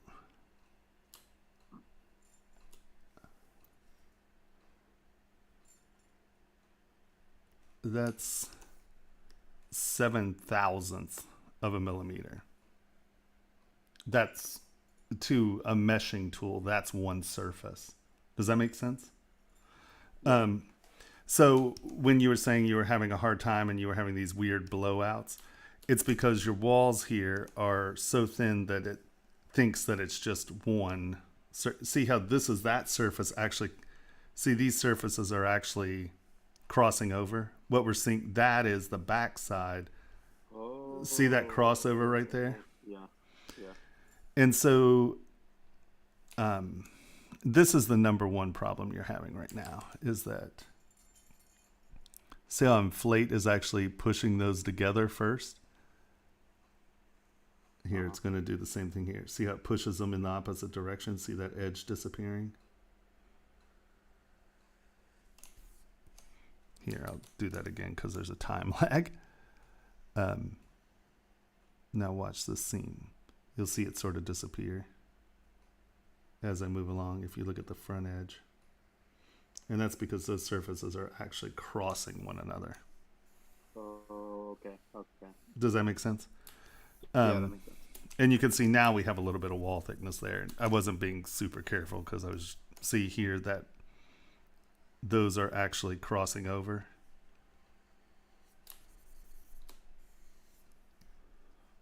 And so I'm just coming through with thicken, and I'm just going to do that. Now, you're going to need to do that on all this area that's thin. And I'm just... Yeah, I noticed that happened to all the coffins. When I dynameshed them, it was just... they just blew out. Yeah, they just turned into like weird little ridges because you had surfaces that were crossing one another. Now, I'm just going to take clay tubes and give this an outside direction. And you can see that it seems like it's blown out some, right? You know, you're like, oh, well, that's blown out some. Why are you doing that, Tomas? Well, I mean, let's bring our ruler back in here.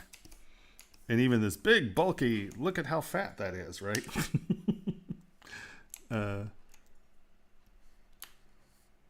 That wall is still 1/10 of a millimeter.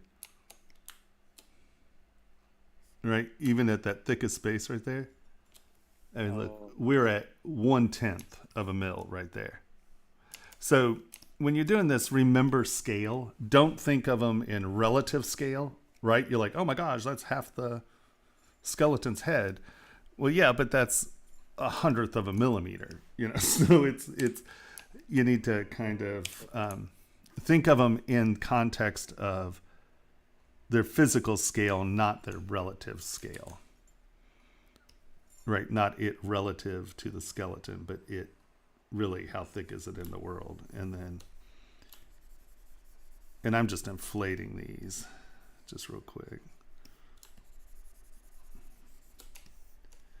And so first thing you need to do before you join these is come back through and just make sure that you have real wall thicknesses. Okay. And so let's do that for this one, and that'll give you the idea. And that'll keep it from just totally blowing out. So let's hop back over here and look at this here. You can see what was happening. It didn't have a wall thickness, and when you dynameshed, it didn't understand what to do. And that's why, see how you have this weird... Yeah. That's what happened, is the dynamesh happened, and then it was just like, well, what? You know? And so that's where you got this weirdness, because there was no wall thickness. They were crossing over and in front of one another. And so it didn't know which was inside or outside, and it blew out. So that's what happened there. So come back through to any of your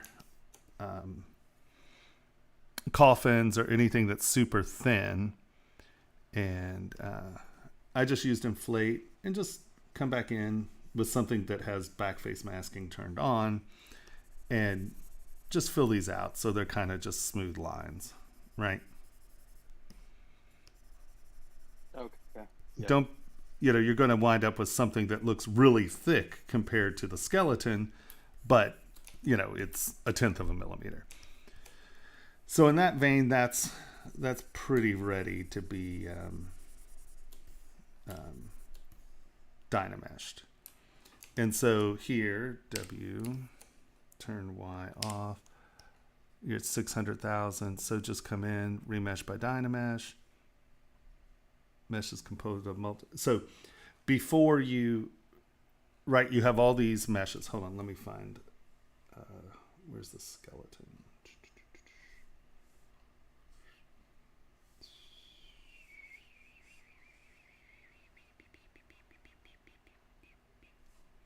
Is that part of this one?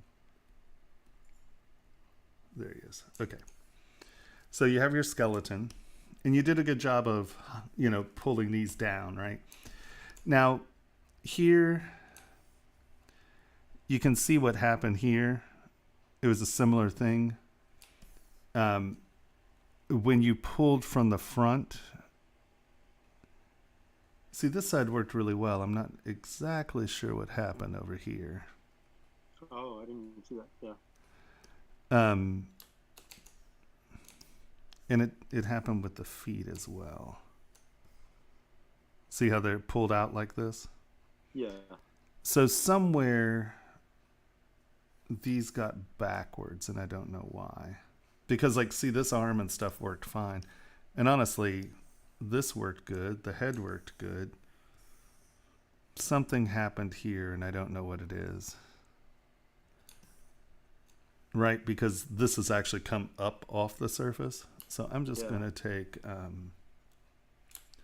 Sculptress Pro. I'm just going to smooth this out right now so it...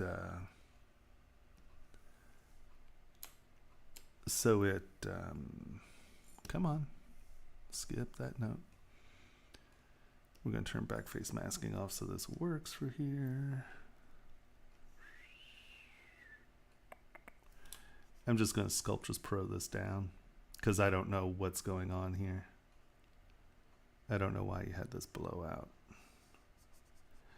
So when you're doing things at this scale, which is super tiny, just remember to go back and look at your mesh pretty close so you can see if something is weird.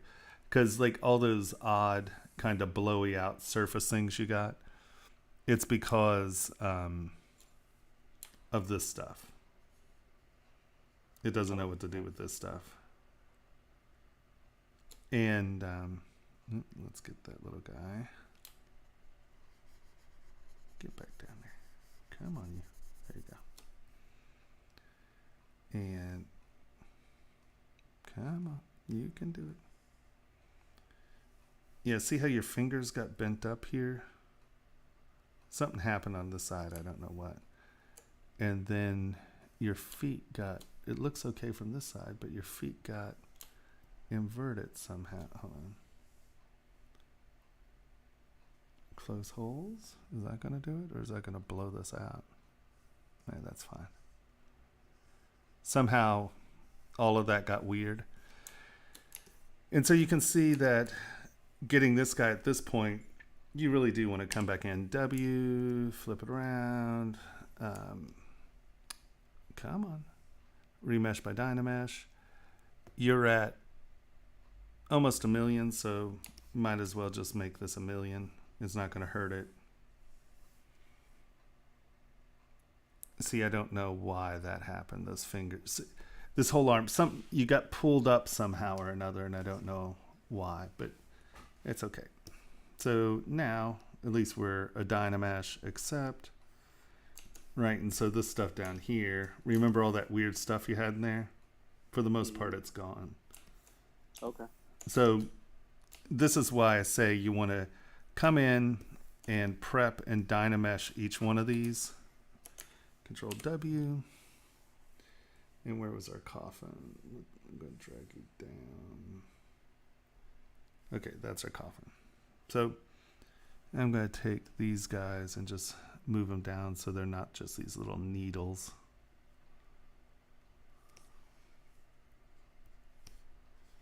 Oh, did you hide the arm maybe and left those up or something? No. It's no drama. All right, so you have your guy here, right? He's pretty good. We now have good wall thickness. I would, at this point, come in here and merge down. And then W, come in here, remesh by union.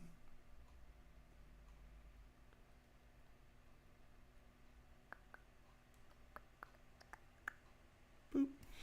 And so now this is one piece, right? But each one of the, like, you know, this needed to be 1 million. This only needed to be 600,000. It doesn't change. See how the mesh density is denser here, but it's not as dense here? Does that make sense? Yeah, so when you're combining these things, remesh by union works really well. So I would just come back in and start to remesh some things, remesh by union. Things that are going to get complicated, things that are tiny. Okay. And if you're remeshing by union, you're not having to Dynamesh it, so you're not losing the mesh of the things that have more detail and the things that don't have as much detail. So now, this was one of our problems here. This guy, where is he? He's right here somewhere. Oh, no, that's an arm. I don't even know where that arm is. Where's this guy?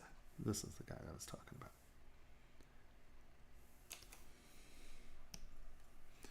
So let's go to back here, and you can see what. You can see why this is an issue, right? Because it is just floating, right? See all this stuff right here? You can't have that stuff just floating. So you have to come back in. Oh, okay. You have to come back into our part over here, and we're going to do the same thing we did before. We're going to, where's our ring base? There it is. We're going to kind of get it to be, yeah, actually that's pretty good. So because where it is on the ring, it works out. We're going to turn this back on, turn our lines off so we can see what's going on. Control W, group front, right? And then once again, just get this back down here and make sure it's just sort of 90 with the surface and pull all this back and in, right? And so now you've eliminated that hangover, right? So here's the ring, and you can see all of this, right? None of that hollow is there. Let's undo that real quick.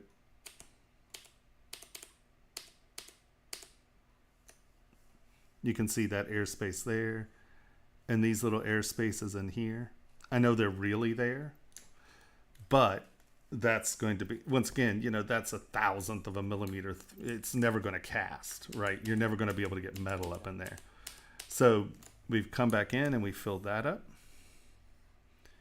And then the shovels are another place where you had some issues. Shovels. I think they're over here, aren't they? Yeah. And aren't there two of them? Am I mistaken on this one? Yeah, there were two. Okay, that's what I thought. Oh, there it is. Come on. Where are you? Oh, you're right below the other one. Okay, there was just an arm in the way. All right, we're going to go stop that. And now we're going to get the ring, look at our band, see which, hold on, I'm going to merge these two together, merge down. And I just want which direction I'm going to be looking at this from. So we're going to rotate this to where these are a little bit more like that. Because that way when I'm looking down on them, they're correct. Control W, group front, tap that, and did I just, yeah. So let's flip that. I'm just going to drag those down into the surface, right? And then you can see that all that's in. So I know that this, right, you know, these are out. I can just come over here and just pull these in. And I would probably, because you also don't want those to be hooks, right? You know. That's probably fine. You don't want those to turn into like a sharp thing that's going to wind up hurting. So something like that's fine, right?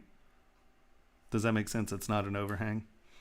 Yeah. And then from out here, you're never going to be able to tell. And like you may want to go in and just put a little scoop in there to hide it if you want, but honestly, you're never going to be able to tell that's that. So now you can start to see that any place you have these overhanging bits, you know, the, like your sign here, right? I would, once again, come in here, Control W, group front, hold down Control and tap, and that should have selected the back side, did it? It did. And now I'm going to go roughly center here, and I'm going to choose what direction. I'm going to pull this back and in about there. I'm going to bring it back, and I'm actually going to shrink it so it's all kind of tapering in, and then that way from the front, oh, flip that. Oh, that makes drag sense. that in, pinch it, And see, from the front, it looks like there are undercuts, right? But it's coming all the way back and in. And, you know, here, those seem like huge gestures. But when you get back here, you know, you got to figure that's going to be sulfured. It's going to be dark. And, you know, you can probably even get away with masking, one sec, the top of this off. Just so you're reading some, right, see how that's up? And then just pinch this, and then it, you know, it's all going back down and in. It's not just going straight back. And that's more than fine. And you can come in with the tree and texture that, you know, once it's all one part. But you can see that how it reads, it still reads like it's standing off, but you don't have undercuts for it to get caught on. And then the other big one was, I mean, like the limbs, you know, do the same thing just so they go back and actually touch stuff. So here, let's look at this real quick. You can see that there are a handful of these like real thin things that are just sitting off the surface. Any of these free hanging things, like the rope, you know, just pull that back and in. Okay. Right? So it's attached to something. And then the only other place you had a big problem is these are sitting off the surface. Right? See how all this stuff is sitting off the surface. Anytime there's anything sitting off the surface, just make sure that it is, that's our cross. That's one. That's not the, yeah, there we go. Just make sure you get to it. Go to the front.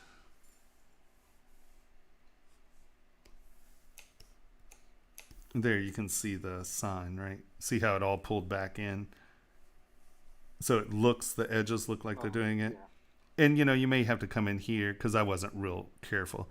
Come in there and just Sculptris Pro that once it's been remeshed or dynameshed, and you'll be fine. But on these crosses, anytime you have something that's flat, where are you? There you are. I'm assuming this is the good side. Let's check. Yeah. Turn that on. Control W. Make sure it's all the same thing. Group front. Hold down Control and tap. And get W on. Hold down Control and tap, and you can see it mask the other side. Just flip it, drag it in, right? And you can squeeze it in a little if you want, but now when we're at the ring, you see what I mean? These aren't, you can pull that back and under, right? So it's not just sticking out completely. But remember, the more that is a hook, the more chances you have on hooking it on your hair, on your, you know, hooking it on something. Yeah. And so just make sure that all these little pieces that you have separated, where's that? Where's the fence? I think it's, yeah. Like, I think these are floating as well. Yeah, see how these are floating? Yeah, the fences, I did mask them, and I pulled them back a little bit, but I didn't know if that was enough. No, you need to make sure that these are penetrating the surface, right? Because that's just so thin. You don't want anything that thin. You don't want it to be standing off, because one good tap, it's all going to collapse anyway. And that's where it's just easy. Come into your front. Honestly, you can just do this. Just make sure it's on plane. It's on plane, and then just drag it in, right? Just make sure it's in. I changed the shape of it a little, but you can see that all the surfaces are now penetrating the surface. And it looks thick here. You know what I mean? You're like, oh, that looks so thick. That's exactly why I didn't want to pull it off so much. Yeah, but you got to remember that, once again, this is, that's 1.6, so 1/10 of a millimeter. Okay. So, you know, that's what I'm saying. You know, you get, trust me, I do it all the time. That's why I know. You know, just come in here, tap this, tap on the surface. That should be parallel to that surface now. And now just drag that back and in. and now, and I would say some of these walls right here are a little thin, somewhere on how that was faced off or whatever.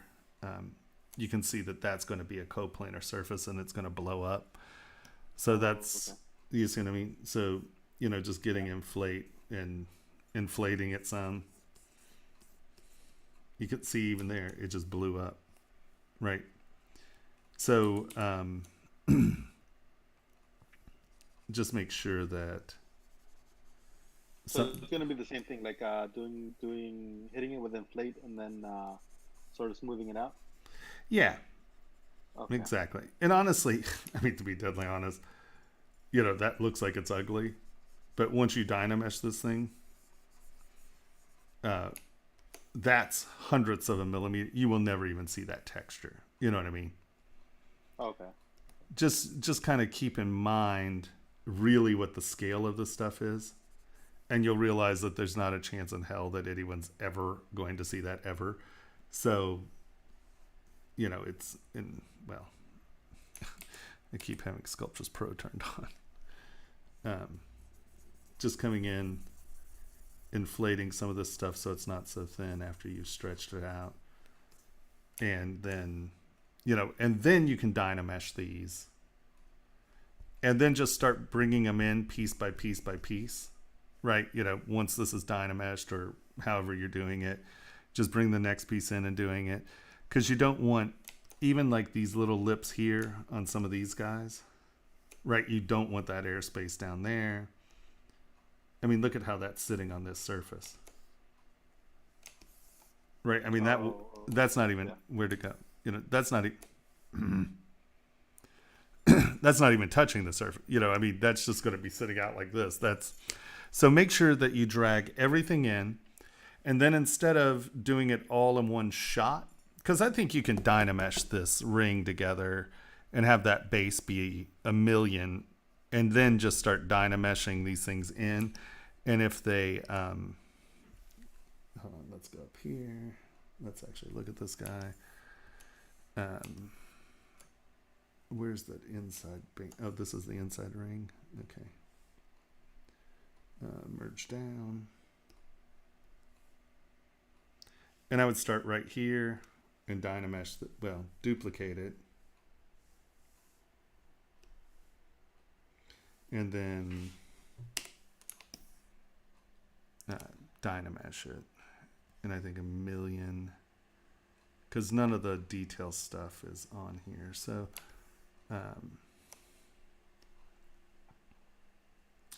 where are we? Remesh by dynamesh.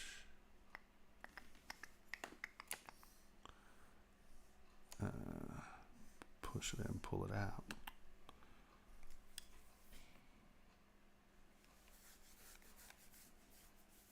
And it should close up okay.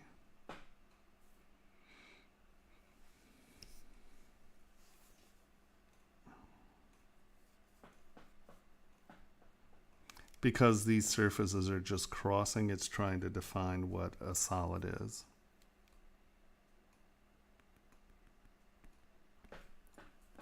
Oops. Can't see chat again. There we go.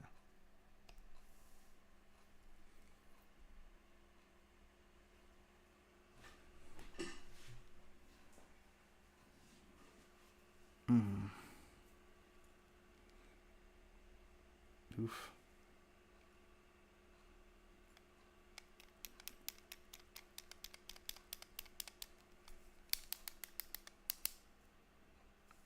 It didn't like that at all, did it? Yeah, it took about 4 hours to dynamesh the last time I did it.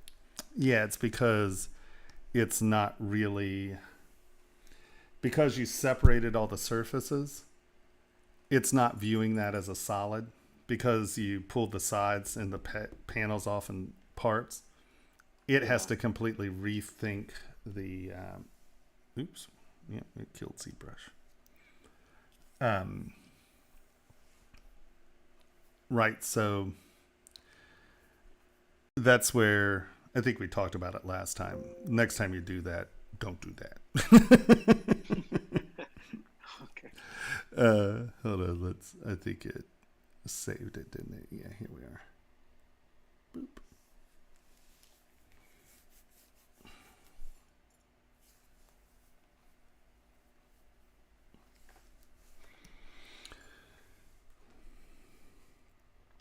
So I think, what is going to be the easiest way to do this? The easiest way to do this is going to be, if I'm not mistaken, is going to be, let's take this, let's auto group these.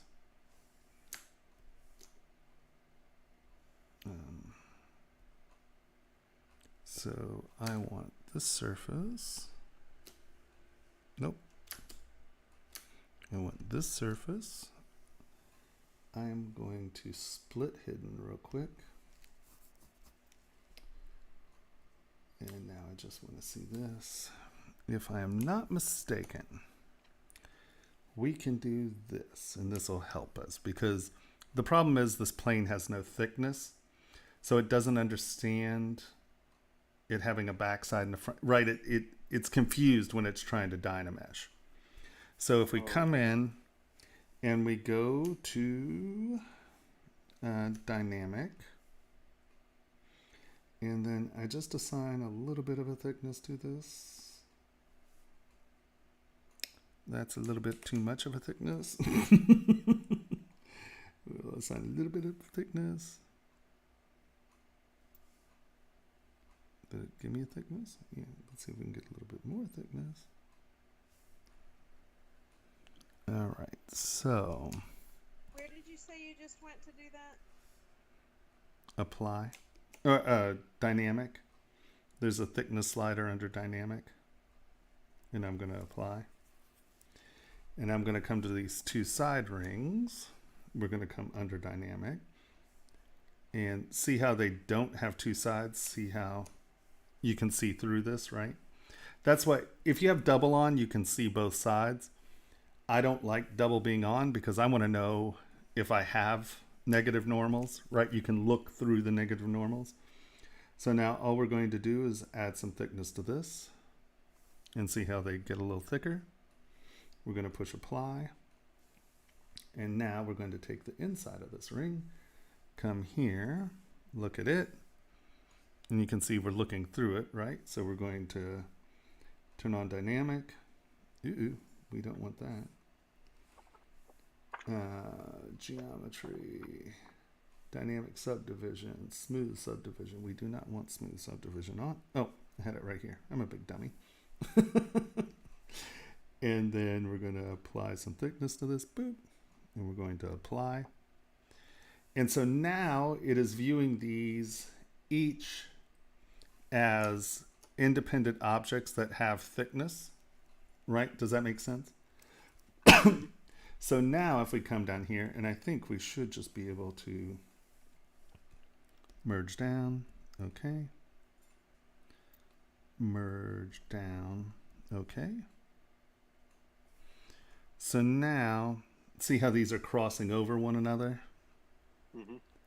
I think now, if we come back in, W, remesh by Dynamesh, 1 million. This should Dynamesh pretty quickly.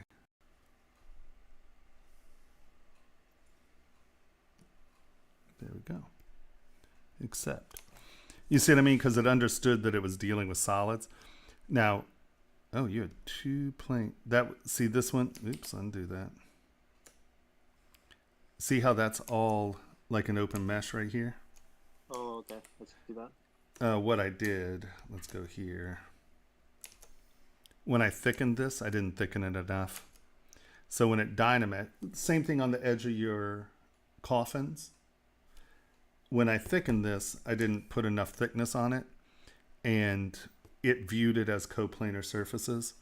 So what I need to do is come in here. Let's auto group. Oh, it's there. Boom. Nope. Oh, Gizmo's on. Hold on. Stop it. I want you. Really? Okay, let's mask it. I gotta hit every surface but that. Oh, because it's probably the negative surface. Okay, that has enough thickness to be a surface. That has enough thickness to be a surface. Come on, you. Oh, you. All right, so that's all of the guys except for that center one. We're going to do this, hide part. And this obviously is just too thin. So I'm going to come into ZModeler. I am going to go polygroup all, QMesh, excuse me. And I'm just going to drag this out, maybe. What are you doing? That shouldn't be so complicated. Oh, it's because, yeah. Hold on. Split hidden. It's taking into consideration all that other stuff. Let's hide this. And let's just see how there's something going on with this mesh when I did it, I made it too thin so it doesn't understand what's going on. So what we're going to do is we're going to take this side. I'm going to mask this. I'm going to hide part. I'm going to delete hidden. Right?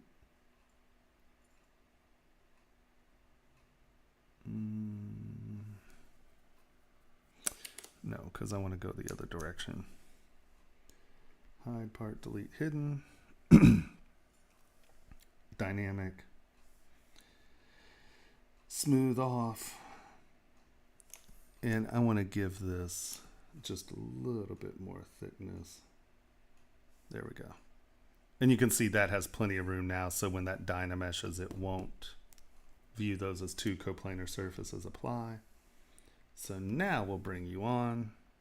Oh, damn it. I went the wrong way. I was right the first time.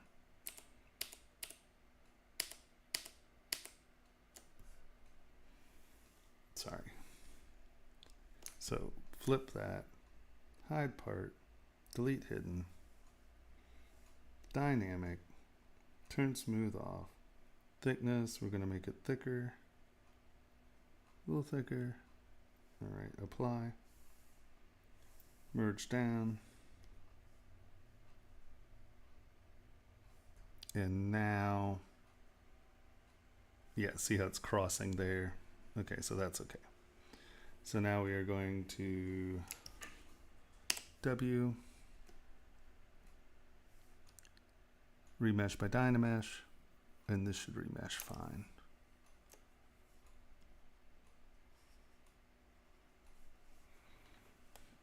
And then we'll just have to go knock off those edges because when you moved them around, they see how quick that dynameshed compared to, because it's understanding that it's solid. So it's very hard to get it to think in that, oh, is this a solid? Is it not? And you can see here how we have these holes.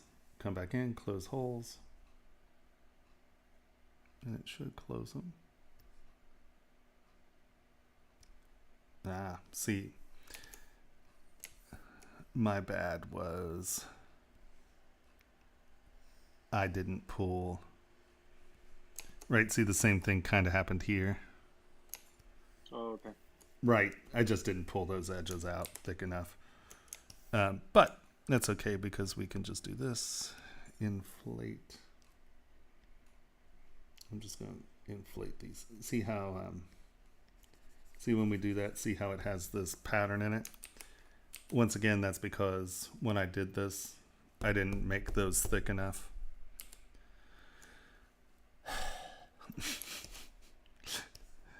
I was trying to hurry through it, making dumb decisions. So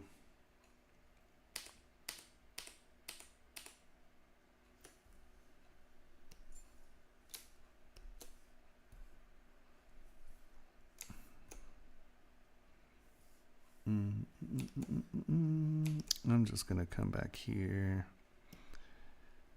Clay tubes, backface masking.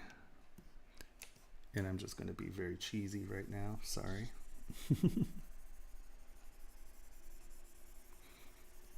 And that should get me thick enough that it's not going to be coplanar.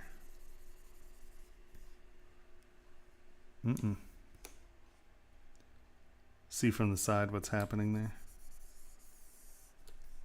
Alright, let's see.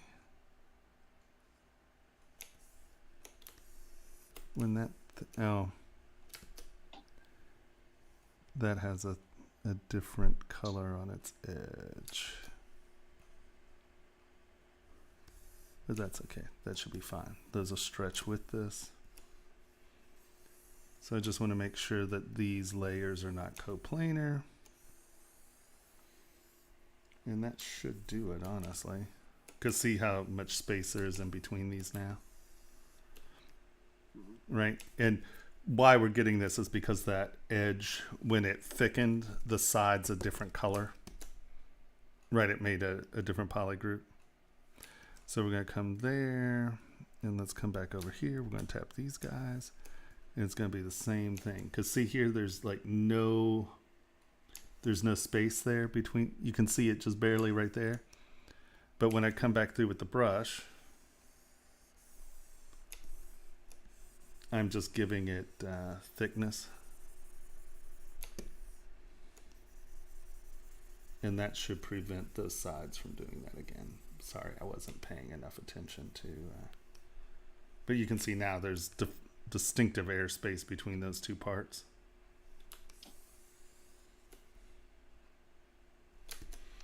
So we go back.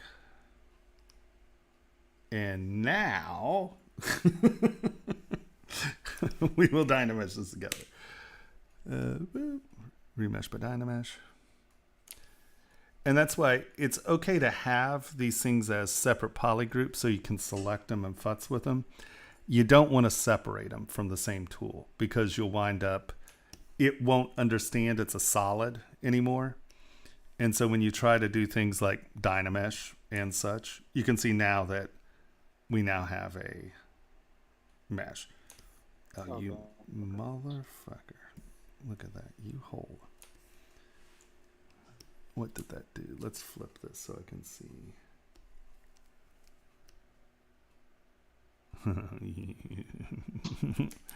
Okay, so is that the only place we're having a hole? I think it is. Okay, so where'd it go?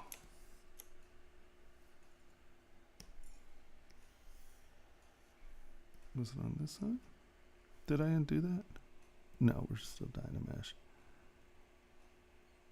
Where are the, oh, they're there. Okay, so this is our problem here. See these holes? Those, since we have solids on the inside, it's now just doing the solids. But we want all that crap to go away, so we're going to come back in here and just inflate this edge.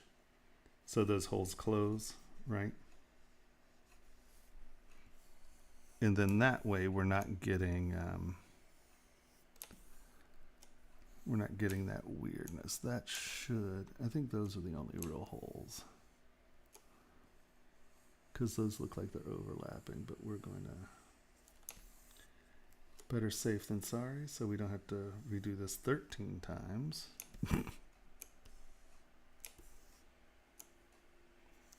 I think there's plenty of overlap here.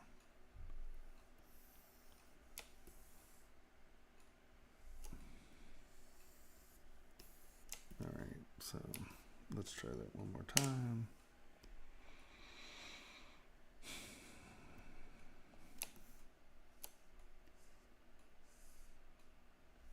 No, we didn't go back to our original, did we? Had I pushed accept on that last one? So this, one of the things you have to be careful of is pushing accept. Otherwise, it'll drop you back to the original state, and it's going to keep those holes opening, and you're going to wind up with the same thing over and over and over again. And it'll make you crazy but it looks like it's accepted those. So let's try this again. Come on, you.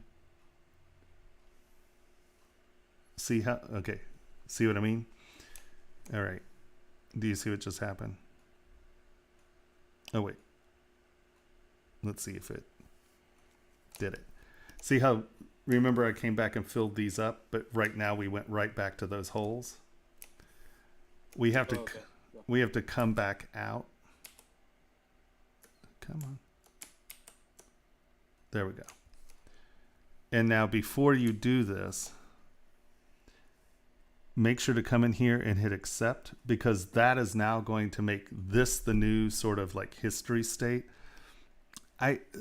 It's got to do something beneficial for someone somewhere, but all it does is screw me up, because I'll do that 3 or 4 times before I realize that I didn't push accept, and I scream and cuss and yell a lot, and it's really frustrating. So make sure you come in here and hit accept every time.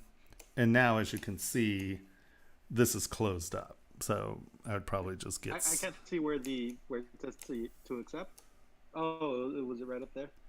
Right. Well, hold on. Let's go remesh by Dynamesh. And once you're in one of these tools, if you hit the gear, see accept right here?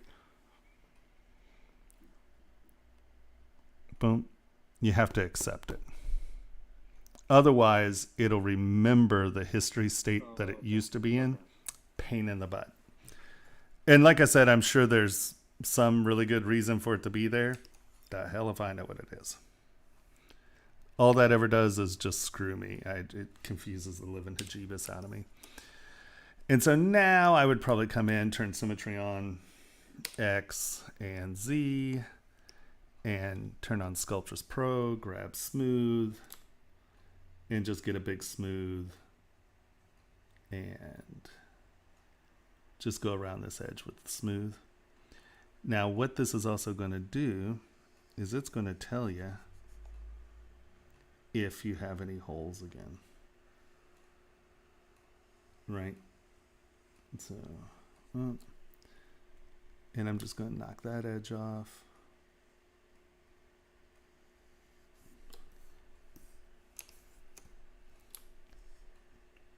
And with these being soft, it'll actually wear better anyway. And we're double checking to make sure that we don't have any weird blowout holes. That looks good. That looks good. And so now you have now you have a solid. I think you better have a solid. Okay, yeah, you have a solid. I'm like, And so now this as a solid, when you come in and take these, one coffin at a time, put the coffin in, remesh or Boolean by union, or remesh by union. Do the same thing. Bring it in, remesh by union. Bring the next one in, remesh by union. And just do it one at a time. And then you can Dynamesh the ones that you're putting, right? You can Dynamesh the skeleton and the thing if you need to. You can prep everybody, bring it in, and then Dynamesh them or remesh by union them one at a time. And that will give you a much cleaner model. And you're just going to make sure each piece is crossing into the surface. Does that make sense? Yep. Cool. Yeah, because the problems you have, like all of the, like this stuff, all it is that your wall, these weren't, it didn't understand it because you had planes that were crossing over, right? Yeah. This stuff's all hanging out. So just come back in and make sure you did it really well with the skeletons, right? These are fine. It's just you have to do it to anything. See how there's a big hangover there. See how these walls were too thin. But you can see like that's just a nightmare. These little things, fill them up. You'll just be happier at the end of the day. And if you need any help, feel free to reach out. I'll be there, to help you out. Is this something you want to get cast? Yeah, I did. Yeah. Oh no, we can get you ready before Halloween deadline. Don't worry. So, I'll have this model and I'll do my version of it, right? I'll remesh everything and get everything into one mesh. But you give it a shot, right? I'll make sure that it's printable, but give it a shot, and then let's make sure that you understand what we needed to change to make it printable. How's that? Sounds good, man. Sounds good. Okay, cool. And then that way we can compare models. And we could do that on Skype or Zoom or Discord. Sounds good. You're on Discord, right? Yep. Yeah. Well, you're talking to me. Of course you're on Discord. We can do it here. We can share screens on Discord, and since you're already here. So I'll do it. I will prep the model, and then you prep your model, and we'll look at if there are any differences. All right, cool. All right. So let's shoot for maybe Tuesday. Something in that vein. Does that sound good? Yep. All Yeah, right. that sounds fun. Fantastic. All righty. Hey, Carmeet, you're awake. You made it. Are you in chat? Did you bring a model? Is that all the models? How's it going? Woo! Look, Mondo hands.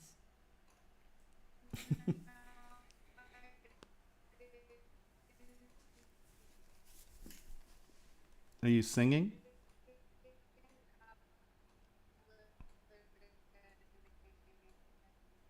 It sounds like someone's plucking a banjo. It's awesome.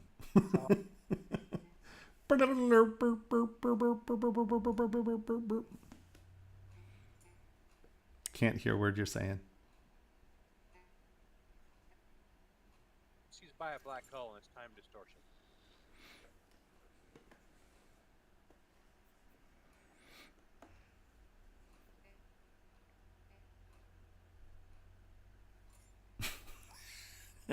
Talk again. It's awesome. Gang, gang, gang, gang, gang, gang, gang, gang, gang. I still hear it going, even though at this point she's muted. Is she? That's crazy, isn't it? I know, it's still this like, but it's your voice tone. Very specifically, it's awesome. So, Carmeet, are you going to try to get a piece done? I'll help you with it. Not right now, because you obviously don't have it right now, but we can get something for you going if you want. All right. Hanging out watching. Okay. All right. Is that all the pieces? Is that everybody?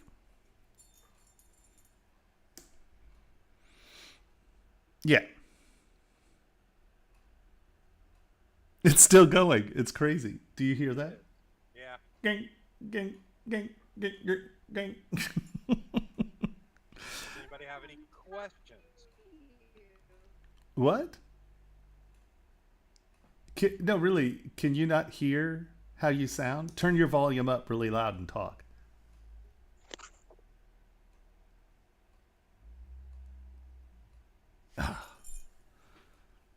She wouldn't be able to hear herself.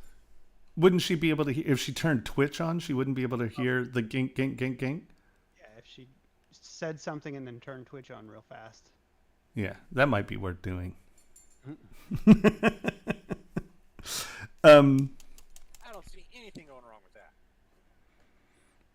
Well, it'd be funny. All right, so it appears that that might be all of the models. So the next question is, does anyone, what time is it? Oh, we're still plenty good. Anybody have any questions? I do. Yes. I do. Who is that? Is that Kat? Captain. Okay. So Sculptures Pro. I don't know why I think I'm doing it, but there's something seems not right. Like it seems like when I'm thinking I'm remeshing, and I picked Sculptures Pro and Smooth, so it should automatically. What's that noise? That is wild because I hear her now. so long. That's Did bizarre. you hear that? It's still going. It's still going. That's wild. I'll work on some. Oh, What's happening? Why? Like, Is she muted? She's been muted for a while. Tomash wants to know if she's submitting a ring for a line, what size should she model? Should I model the ring for a size smallest? I would. No, I wouldn't. You mean so you can distort it so you're doing all the parts of the line? Honestly, I would model it for your most common size, right? So probably a size 7 to 8. And then I would take that up to the highest, model it there, and then you can bring that down to the lowest. So you might add an extra step in there. But you can also, if you go one direction, you can also scale it in the other direction if you have the small one, and then you can go between the two. I mean, if you're going down to like 5, I might model it there. If you're doing like 5 to 10, I might start at 5.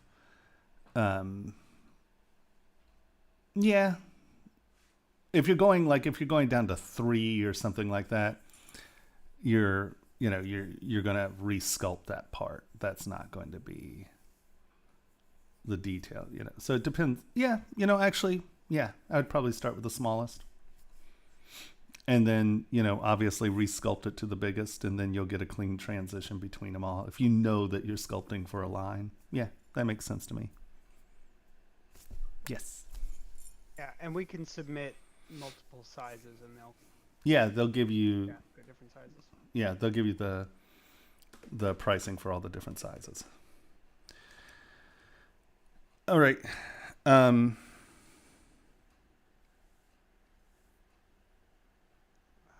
Kat says, can you ask him to demo Sculptress to remesh tighter?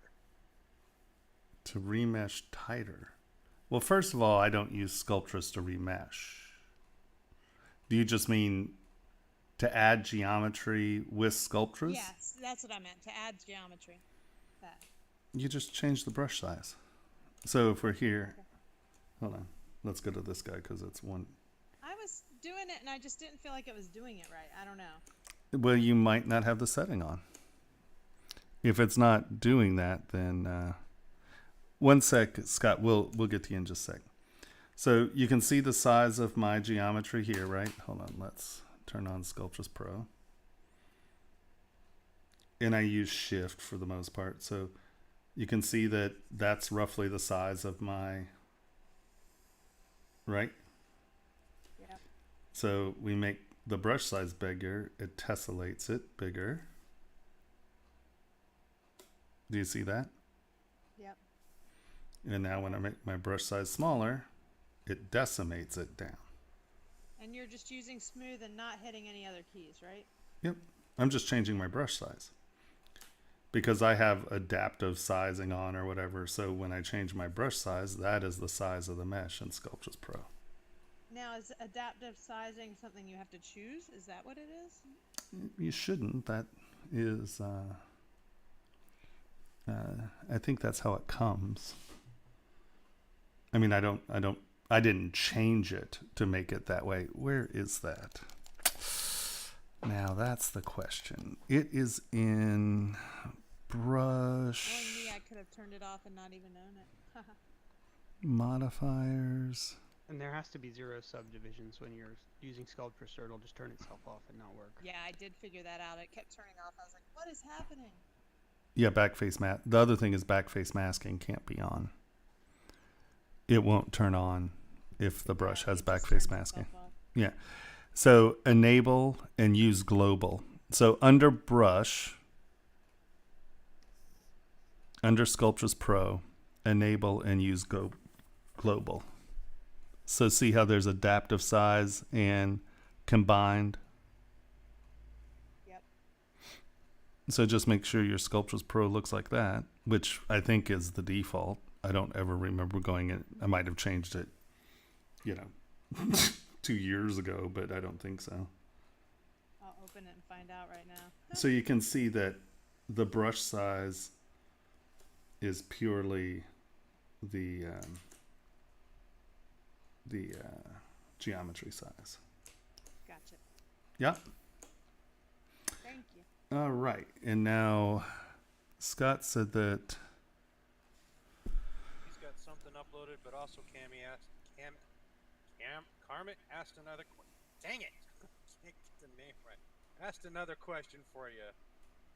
For multiple sizes of the same ring design where I want the stones to be in the same throughout, would it be helpful to leave a section at the bottom of the ring where I could pull it out in there to size it more easily? well, not if you want it to size proportionally. Or are you saying leaving a blank space so someone can size it?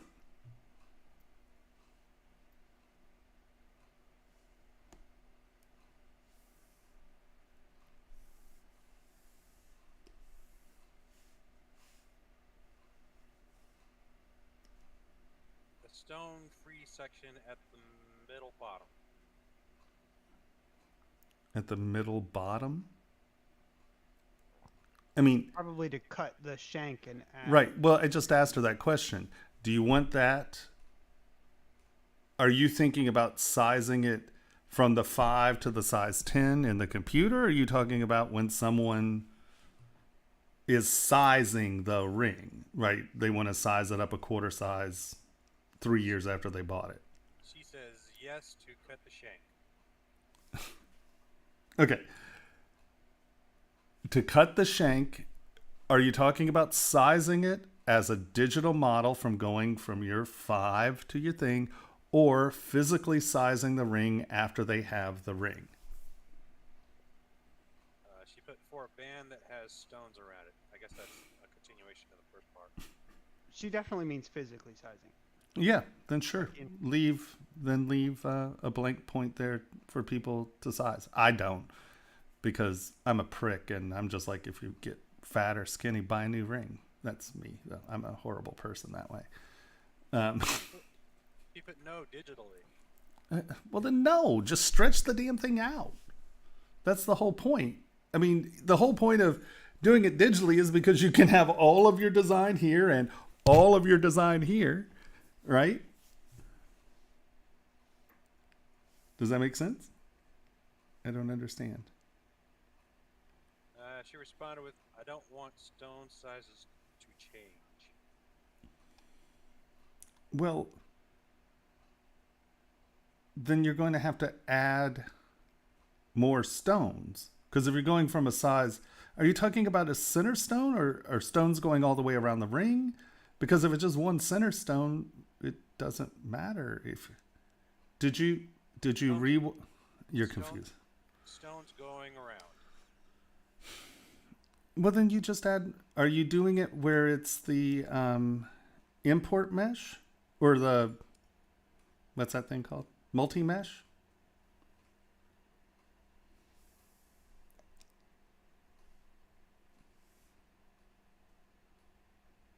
Where is that?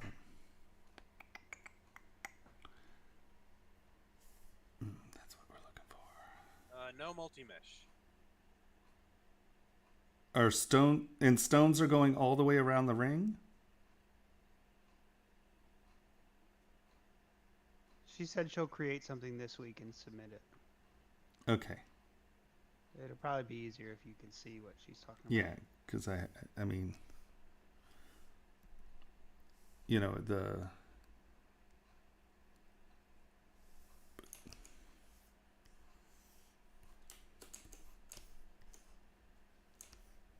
it reminds me of,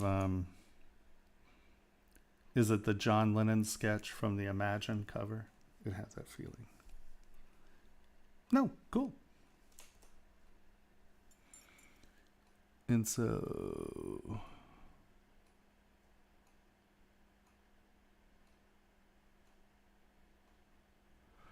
Are you reading that? I was thinking the stone should stop at a certain point in the design to make it easier to resize. sure. I mean, you know, that's, yeah. I mean,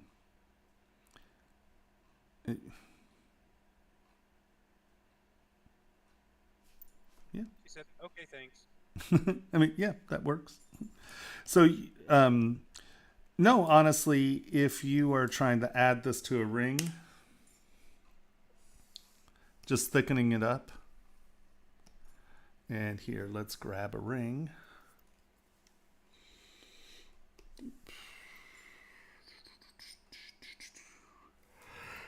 Hey,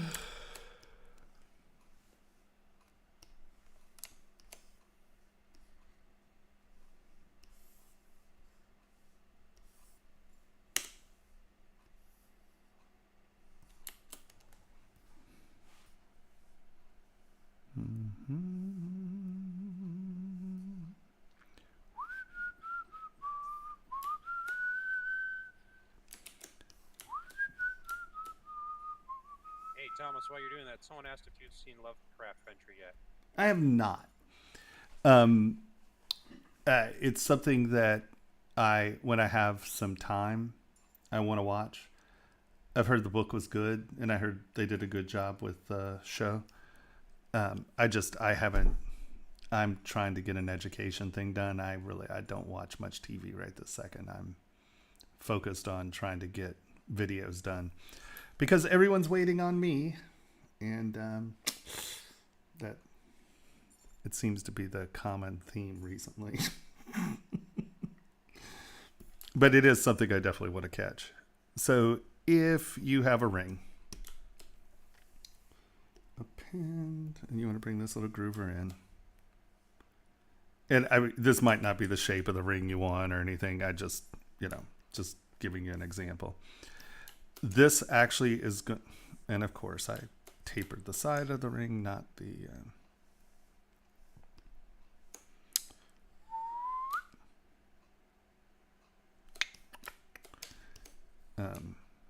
this may not be the shape of ring you're thinking, but let's, 49,000. Let's divide this up a little. 1 million's fine. See how your surface is a little bumpy? That's probably when I pulled it out that happened. So I'm just going to take trim front.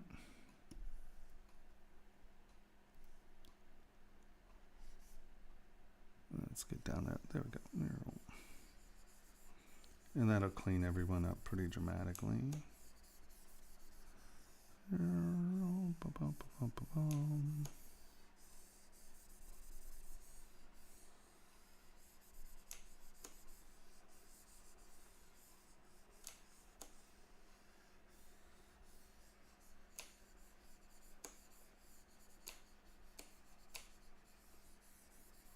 All right, so we now have our clean graphic.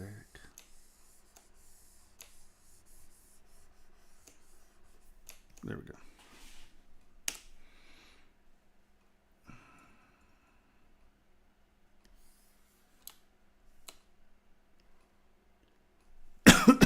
Excuse me.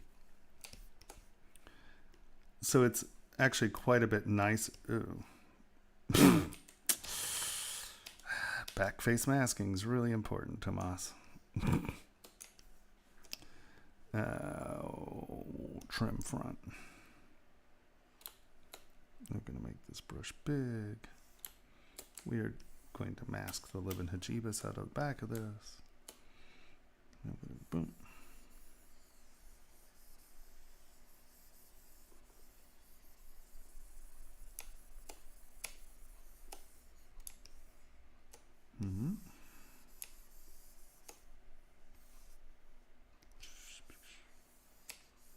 All right. Try this again.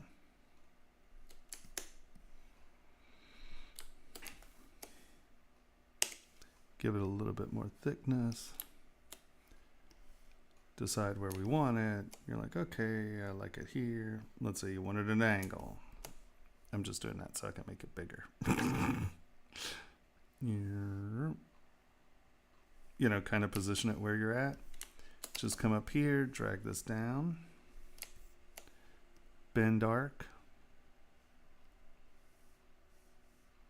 Oh. Delete lower subdivision levels. None of these work with multiple subdivision levels. And See how my thing is off center? It's at an angle because I rotated the thing. So go accept or undo or Q or whatever. See how this is facing? That's the interesting thing about bend or the bend arc is that it's going to do it to the gizmo. So if I want to bend this along the ring,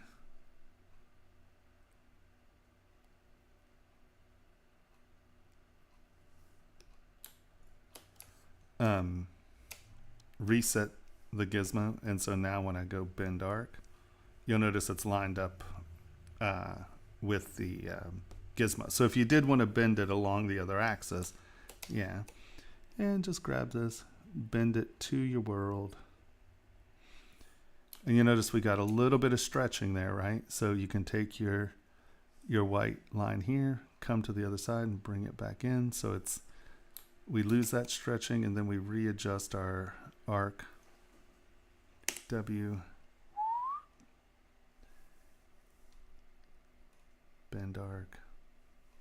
And I'm just going to bring those tips in. Boop. Bring those in just a touch. And it's just a lot easier to do that than use an alpha because you have a nice, clean, hard shape that you can determine the height very clearly and there's no blending edges, and you can do it to something with a different geometry. Like to get this sharp, this ring might need 6 to 10 million polys, where you can make this 1 million polys that has plenty of geometry and it keeps it sharp.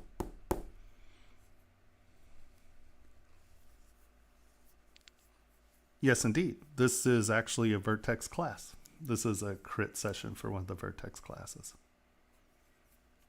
Tomas, Hmm? since we have some time, I have a piece that's in progress. Can I upload it for you to just give me some advice on? I'm sculpting ferns, and Sure. do you have time? Well, yeah, we're here. It'll take me a minute to. I gotta save it. Yeah, no problem. So did that help, Scott? Did that answer that for you?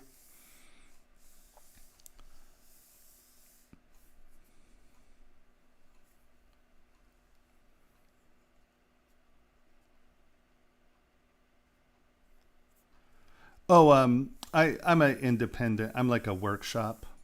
I'm not really part of the term session. Scott says that's great. That's where I had problems with alpha. Yeah, I would just make the 3D object and then apply it. You're going to wind up with much cleaner surfaces. Because now you can take this and just remesh by union. And here, let's actually take the ring down. Lower res, lower. Let's take this all the way back down to here. You know, there's not enough geometry on that ring to have any relationship to that image, but we merge down. And then we come in here and remesh by union.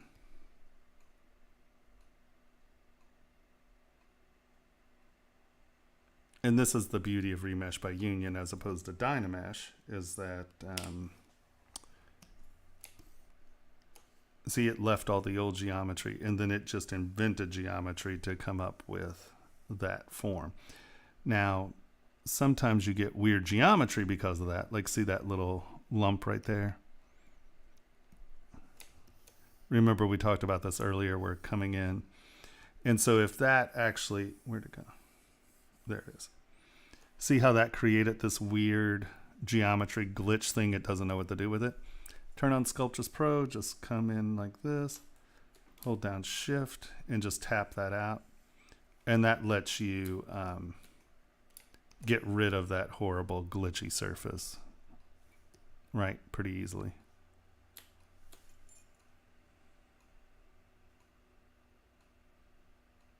Yeah, I have my own like full workshop thing. And I think that's the link. Yeah. Yeah, I think Scott's ring is next anyway, so you can show him kind of on that, I guess, as well. Did Scott upload a ring? I thought this is what Scott uploaded. Scott? Yeah. You're confusing the hell out of me. Sorry. I'm playing with you. It's all good. Um, Cat, Yeah. is yours uploaded? Not yet. I'm just about to hit save and upload it. Sorry. I was having a glitch to get my thing turned on. Yeah, Kermit, that's why, I mean, that demo, the one that actually worked, the one that we didn't change the the stone size, and I mean, that demo is exactly what we're talking about you doing. The one that was the stone growing was the one that kept screwing up. So, yeah.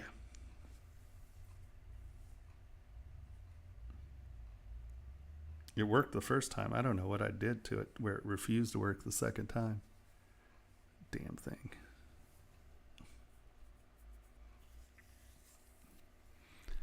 But from what you're asking, I think this is what you're asking, Kermit, is if, hold on, let's divide this. Let's say that, no, we don't need 53 million polys.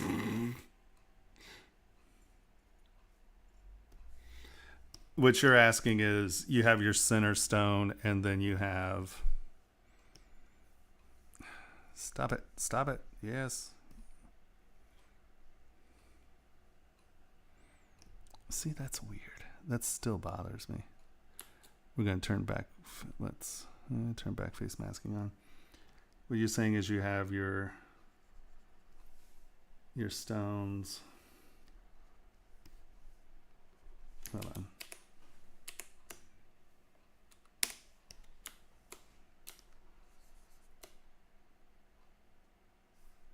Come on, what are you doing?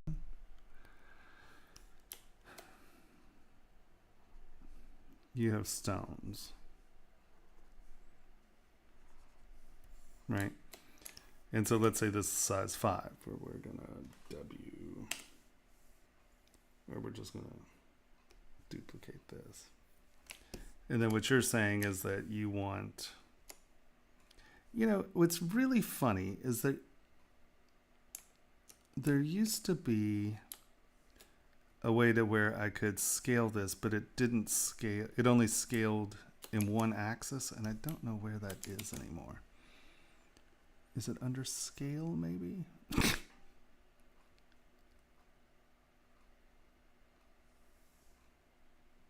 Delete lower. Scale. If I'm going to scale it this way. Oh, well, there you go. Within scale, it's only scaling singular direction. I think, can we shut them down? There we go. No, it's going to scale in both directions. It's not going to. And so I've made the ring bigger. But did we make it? Nope, we didn't make it thicker. And then all you would have to do, come in, instead of doing all the madness, all you'd have to do is come in and XZ, I'd just come back in and touch up my settings.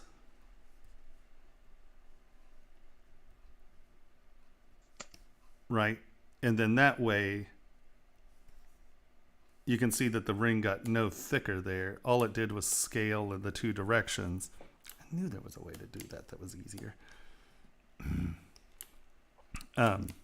Right, and you can see that it didn't get thicker in this direction, right? Because we can go over here and those two edges line up. Is that what you're talking about doing?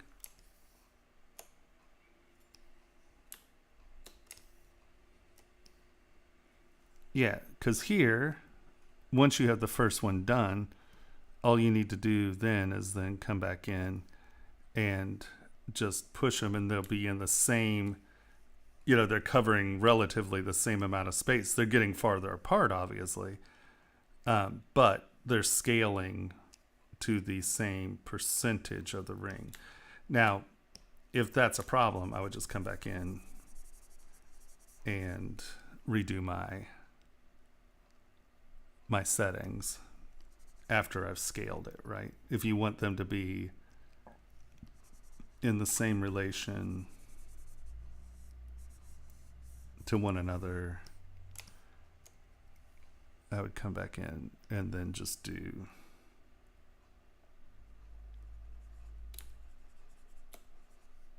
just redo the seat, and then you have it on this, right? But there, you've scaled it without having to distort this side, if that makes any sense.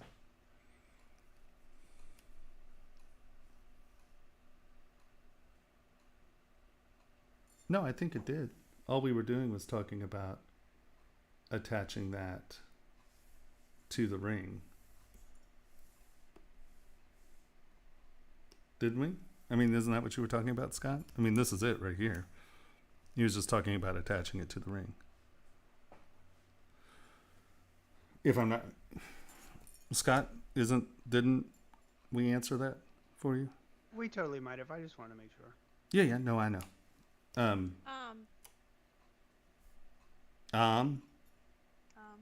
Cat's ready to go. I noticed. When you get to mine, I do have like a certain thing I'm curious about. I did put it in there. Yep, I have it right here, where it should. Didn't want to jump in at the wrong time.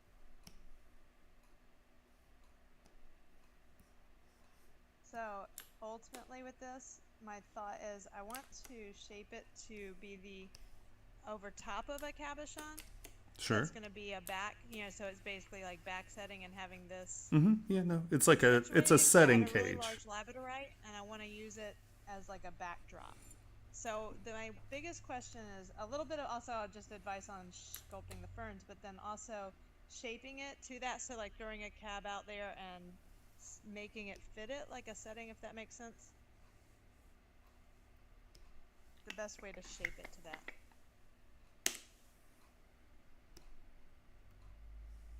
I started this one actually really early with that first, the calla lily. So I was kind of following that workflow.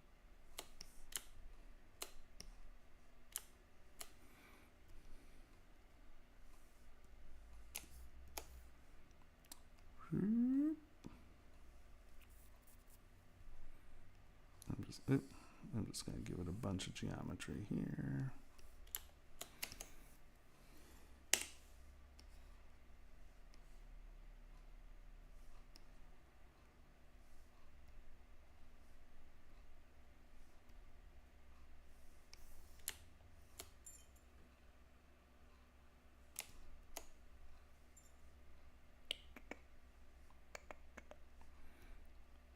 Make sure that whatever your cab, when you do this, make sure that this is bigger than your object.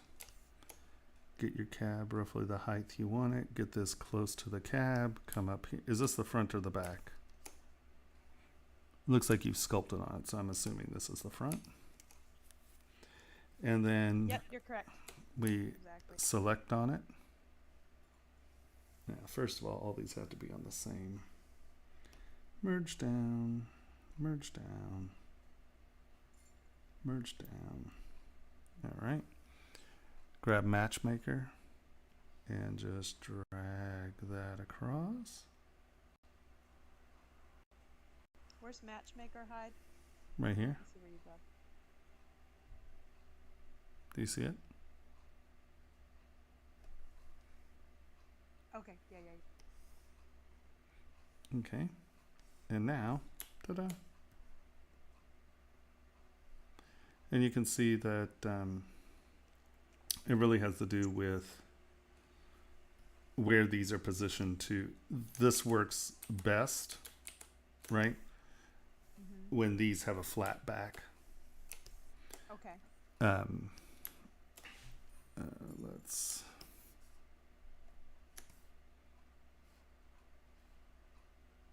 All right, let's do that. Now mask. Because it's going to... some weird geometry, sorry. Whatever. It's magic, who cares? We can get rid of it. So when I'm doing this normally, I'm going to do something like this where it's masked in the front. And then I'm going to come back here, W, get my groover up here. That line is the thickness I'm looking for, and I'm just going to drag everyone back up to it. And now we have a flat back, basically. And if I have weird dent things, trim front, come in, find the low point, and trim everyone back to it. How'd you put the line out there? I'm sorry, I missed a step because, like, I got that you drug it up, but how'd you get it all to stop flat like that? Okay, this is the exact same process we use for really moving anything, right? Get our gizmo out. In the center of the gizmo, right? See, there's a blue line there. Blue line there. There's a red line. There's a green line.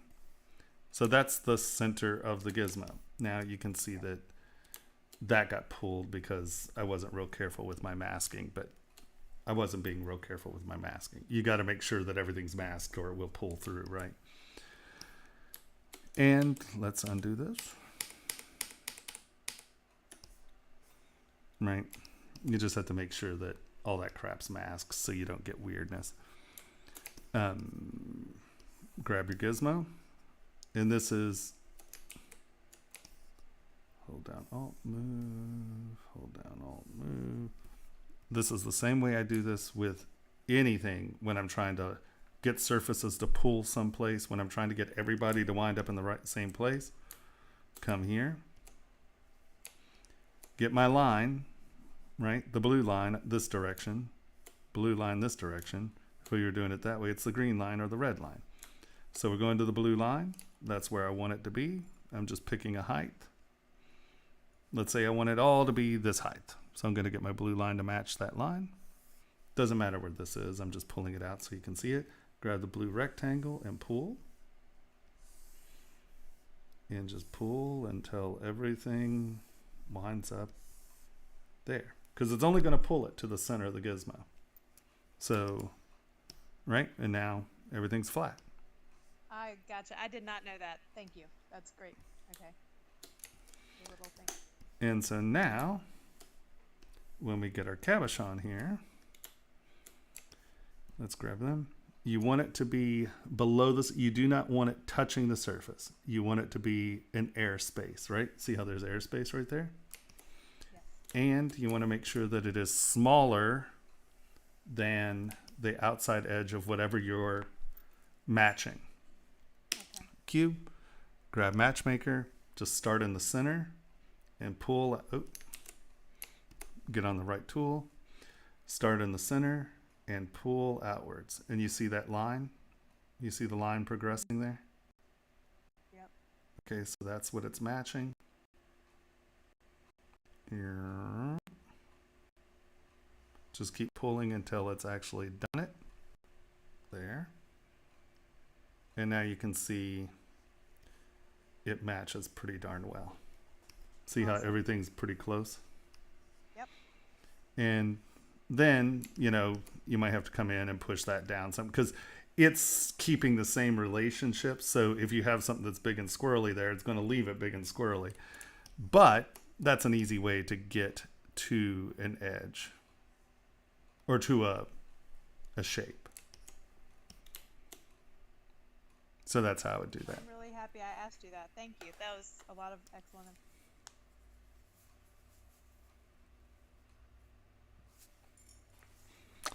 All right. So now you were asking sculpting ferns.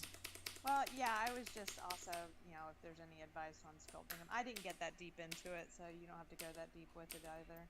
But And no, I mean, the only thing I would say is, once again, sculpt in layers. See, you have these, you've basically drawn these on. So you're, hold on. I'm just going to do it on this because I have the geometry and it's here. How's that sound? Sounds good.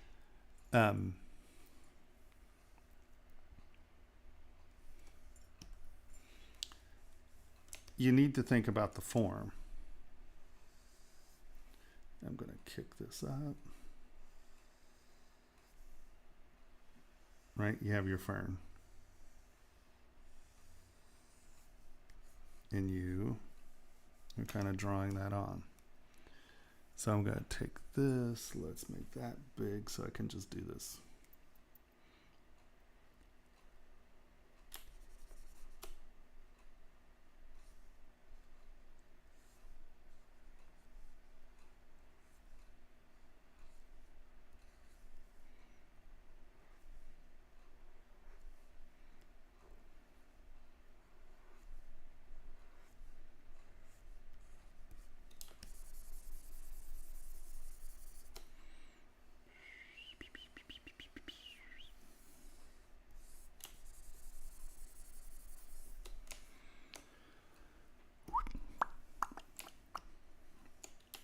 So you got your form, and then you just basically started drawing on your surface, right? You kind of went, yeah. First thing you want to do, stop drawing on your surface and knock these back at angles. Determine the angle of your surfaces before you start putting detail on them.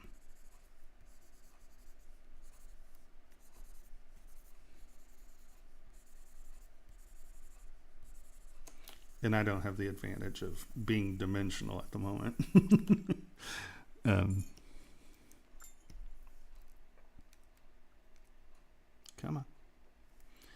on. Right, you have the top and then the bottom. So make sure that top edge is bright and you're cutting these back and under. Top edge is bright, cutting back and under. Top edge is bright, cutting back and under. Back and under, back and under, back and under.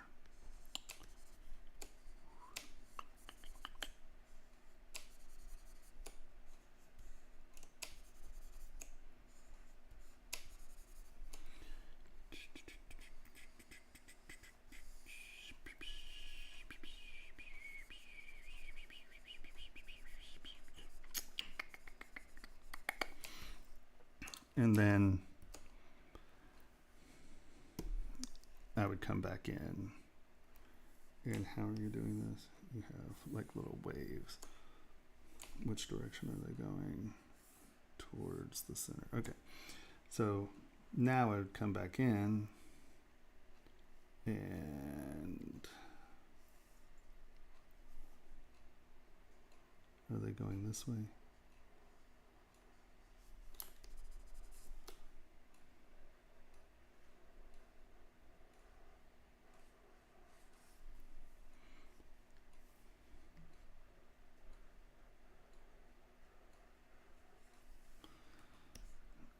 But you can see that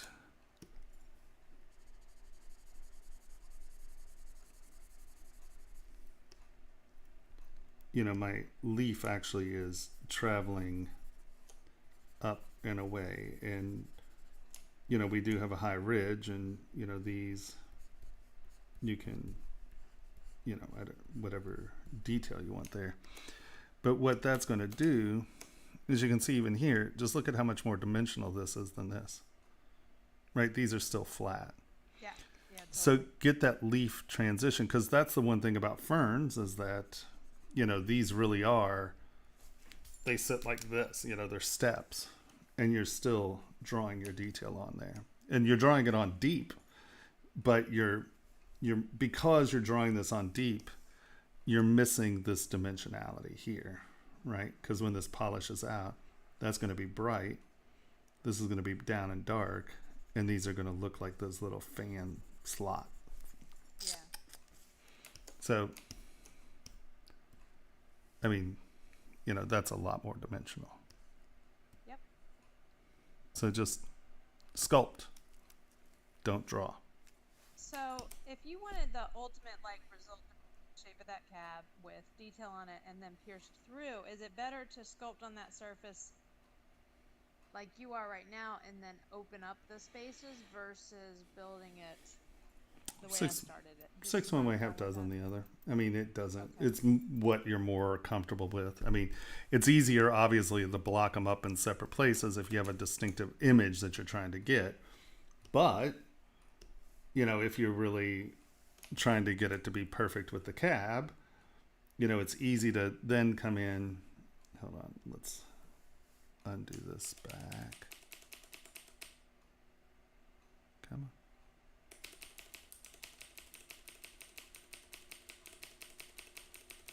Damn. I have a lot of those buggers. Let's.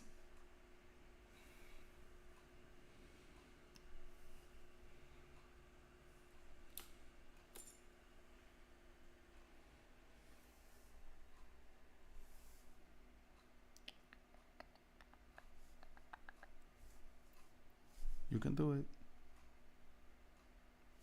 Okay.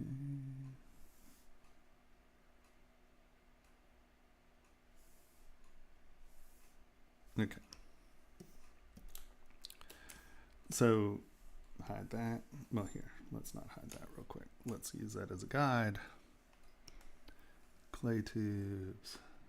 I'm going to keep it a little big right now because I'm just trying to lay on my form. And I know, am I doing this on the right one? No.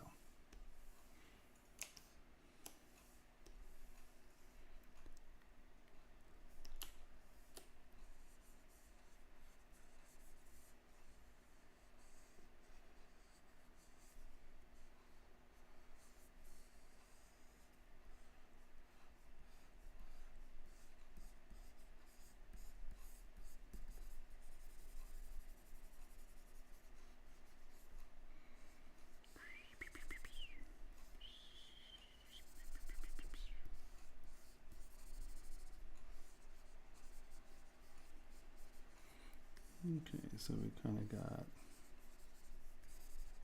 our guy in place. So now let's come in here. And I'm now going to, that's really big.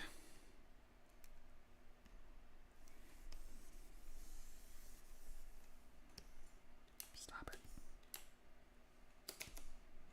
Stop it. So now this is where I will draw on the line. I'm going to use slash or cracks or whatever because I want this to be an edge. I'm going to use cracks.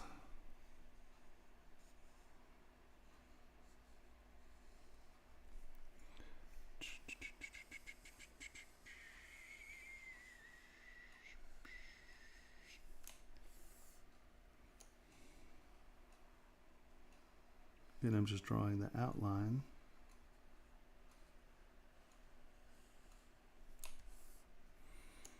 And what this is going to do, it allows us to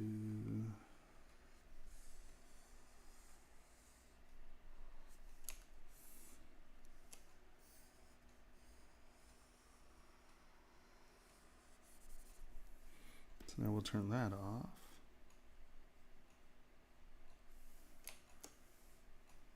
Turn that off. So now I have the outline of that profile. That's what we want.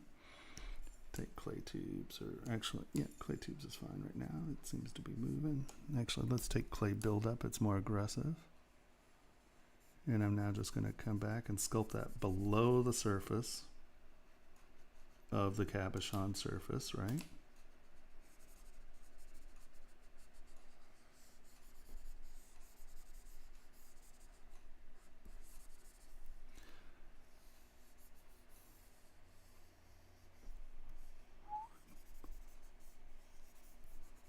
And clay buildup's good for this because the more you rub it, it just pushes that surface back and below that.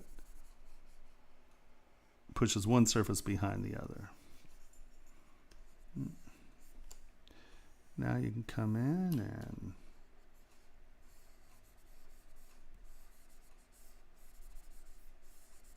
sculpt away.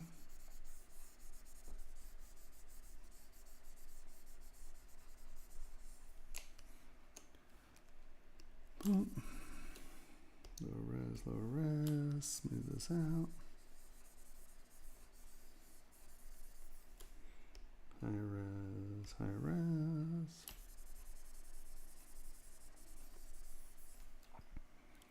I'm going to SK twist.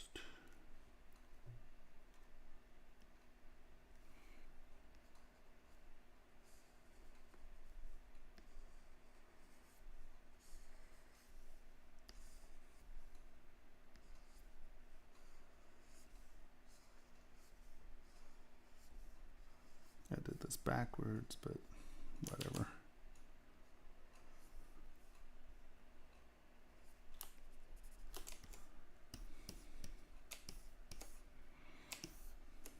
Come in. Sculpt your little groover.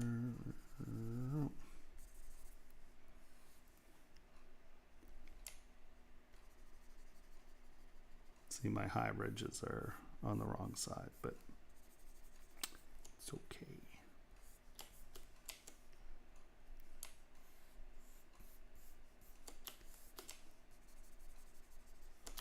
You come in, you do your sculpting.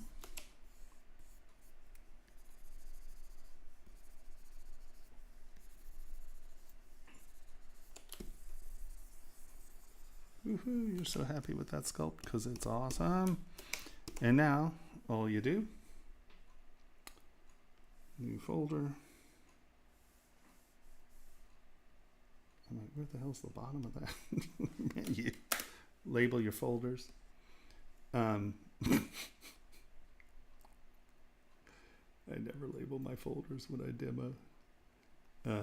There, turn transparency off. You then can come down here. Really? There it is. Live Boolean. W. And you can just drag that out to whatever the thickness is you want it to be. Right, we're getting rid of that. So that's now your thing. You're like, oh, well, that's not thick enough. So you're moving the other one with union on? Or I mean... Well, yeah, because that's the union. cutter. Okay. Right? Yep. This is the piece we're cutting. The one below is the cutter. And now you can come in and you can measure these. And you're like, wow, that was way too thin. You just come back in here and thicken it up.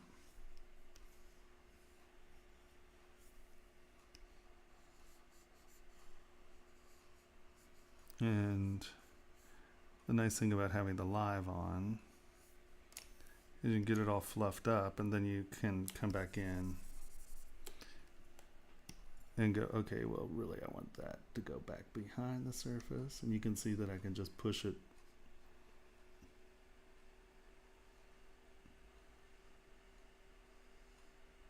back behind the cutter surface. And that gives me what's going on. Right? Yep. Cool. And then, you know, if you want airspace in here, all you do is punch it back and in.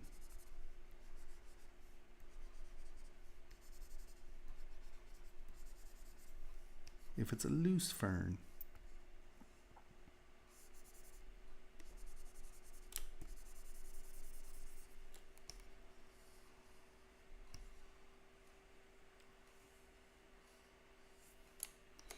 And then Boolean folder, boop, you get your part.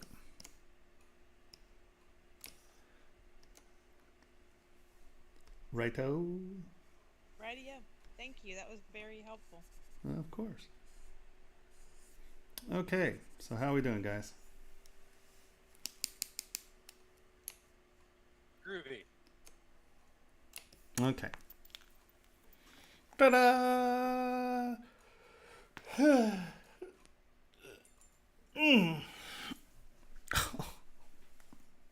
I'm so broken today.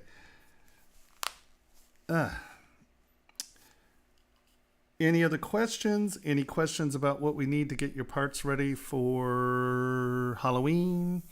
You can always message me, and if we need to have another one of these meetings before Halloween, we can do that. I'll figure it out, because we still need to tell the other class that they need to.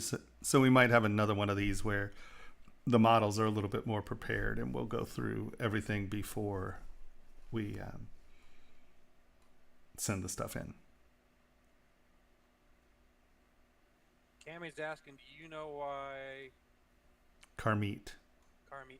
Carmeet's asking, do you know why my files quick save would be white and not with the ZBrush logo, and then they don't open? Carmeet. Sorry, Carmeet. I'll get it. Or not. Are white. Are you trying to open them up? No, they won't show up that way. Do you mean in your Lightbox? Like they show up white here? Well, ZTLs show up white in Lightbox, but they should. But I can see them in ZBrush in the quick save bar. ZTLs? No, in the actual folder on my shared drive, so I can move them. And they're not opening?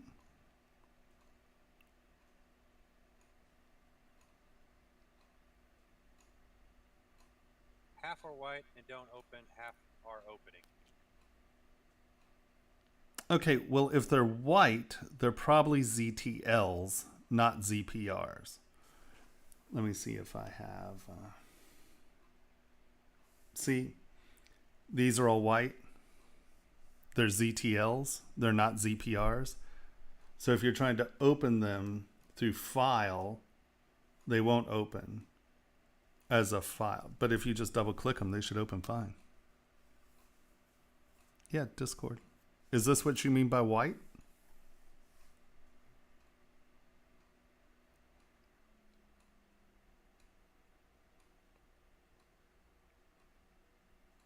Nothing yet.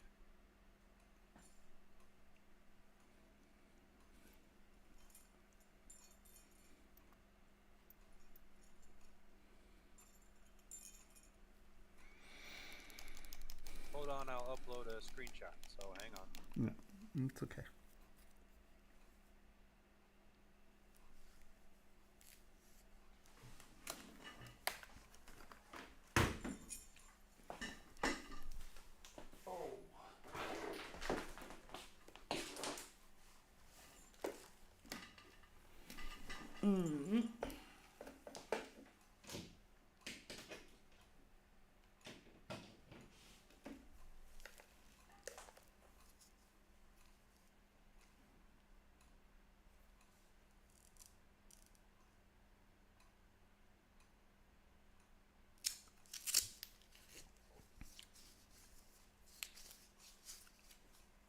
Sarah Greco just posted a picture on Instagram.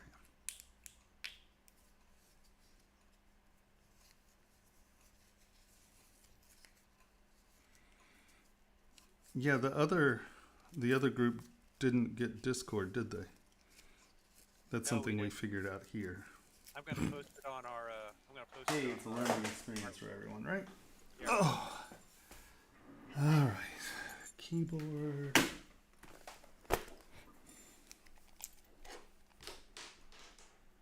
On Discord in chat, you push the push button, and that allows you to add things.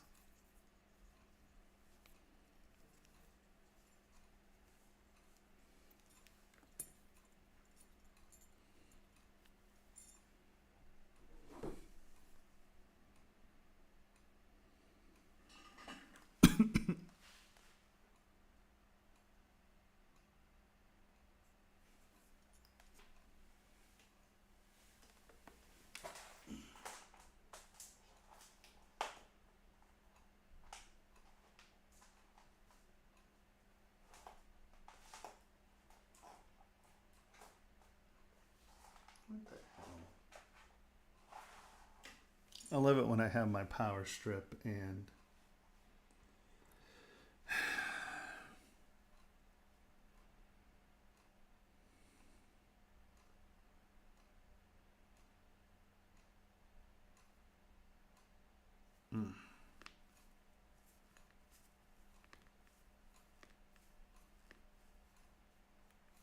not good. All right.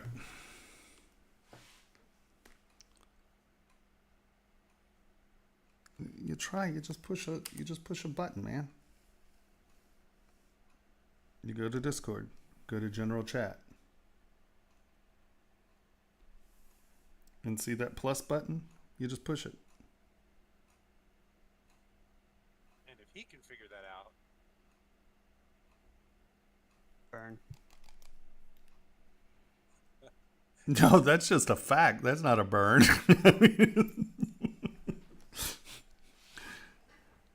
Just saying.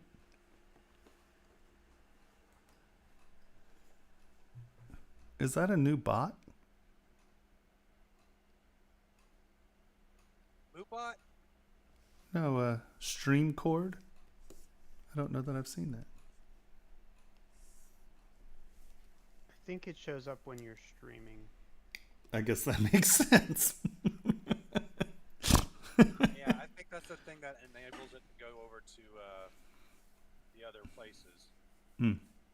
Ah, that's a Restream bot. Oh, is that Restream bot? Okay. Gotcha. Streaming Twitch help.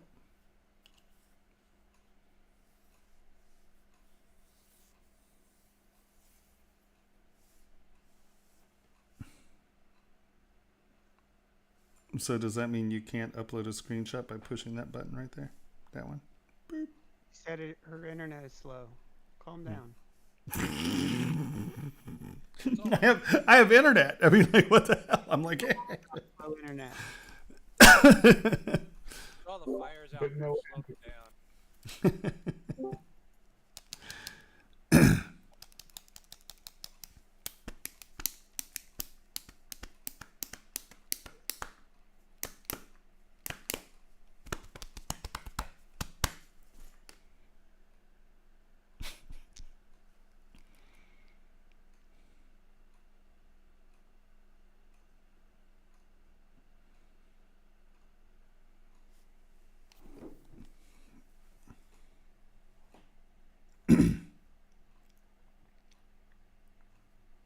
You sent it on to my cell phone?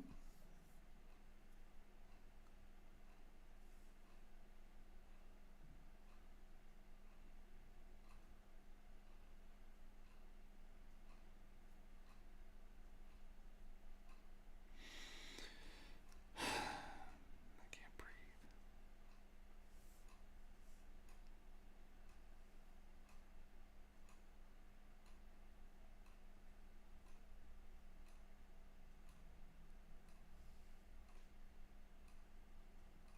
Hey, well, I got you here and we're waiting.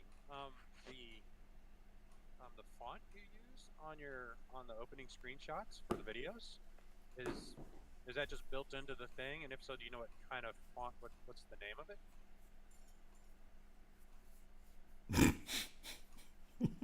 That says it all. Never mind. Camtasia.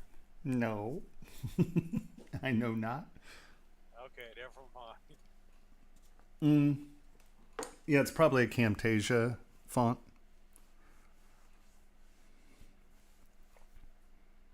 We'll just work with what we got. I'm sure Camtasia tells us what the font is. You might want to ask Eric. So, It's all on your machine. Do you had the Camtasia template for it? no, he does all the intros and exits. I don't. That's cool. We'll just keep doing it the way we're doing it. Yeah. Carmeet said forget it. Okay, well, so you never answered my question. Is this what you're talking about? They show up white like this? Oh, like the various models on your screen are white as opposed to the Mad Cat. Right.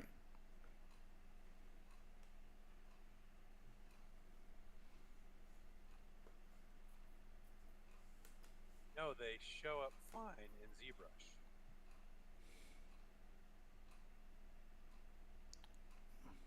Okay. It's just in the actual folder on my drive. So the thumbnail isn't showing you what it looks like. They don't open.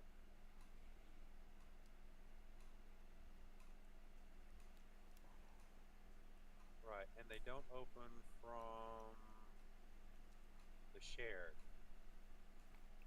So are they just broken files? They don't show up in the share. Shared what? Where's shared?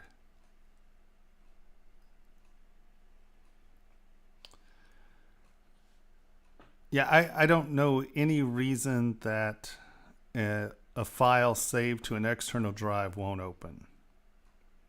I assume that's what you're talking about. That somehow the icon. Well, when I. It says in the quick save folder?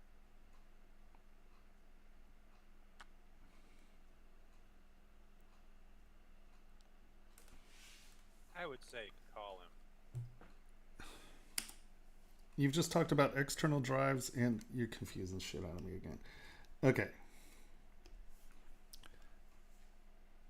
Quick save folder.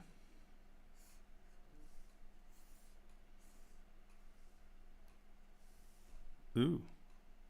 I need to get some stuff off my drive. You have a picture on your phone, Tomas. Can you look at it? They're not showing up as white. They're showing up as just files. Put it on detail. Let me see what it said. Right, I don't want to see the icons. I want to see the information about the file. Yeah, what's the file suffix at the end? Dot what?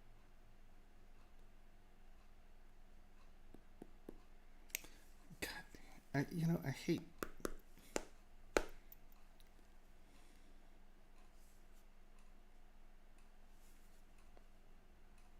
It's still showing up as ZPR. But it's interesting. I want to see the size of them. Can you send me a picture of the file, as details as opposed to icons? Do you know what I'm talking about?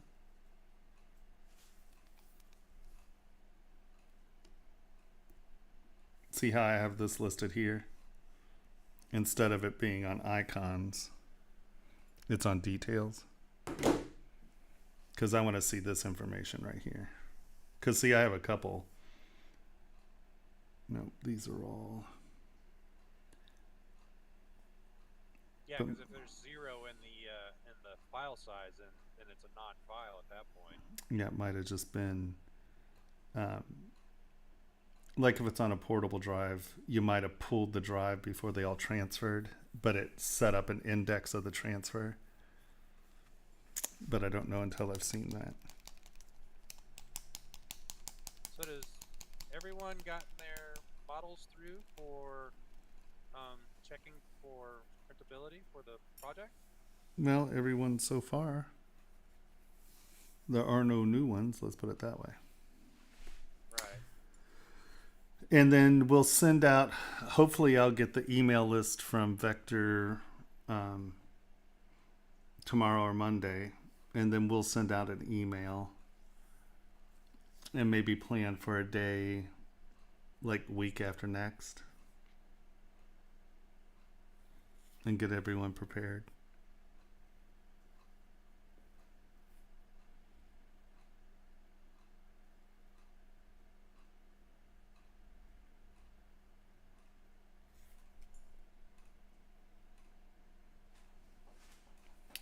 So I transferred 2 more videos up, and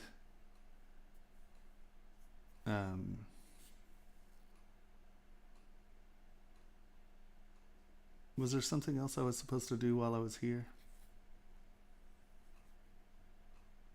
I think you did it already. It was to upload all those models for Yeah. for me to take apart and turn into CTLs. Yeah. Okay. Just making sure. Oh, is that what the screenshot was this morning? Question mark. Thomas put a little 1, 2, 3, 4, 5, 6, 6 in a picture of some filigree and stuff, and I didn't know if that was a looky what I did, or is this something we have to take care of? It's for a library for the students. The library. Yeah, that's what I was thinking. It might be the library form. You sent me a picture of the same thing.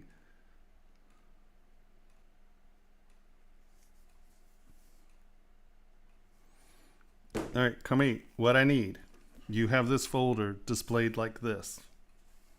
I don't want the icons. I need to see the information, right? I need to be able to see the size of those files to see if there's something weird with them. You just sent me the exact same picture.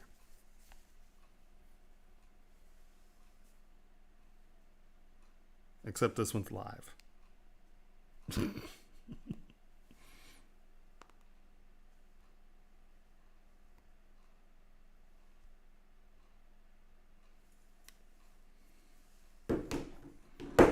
Yeah.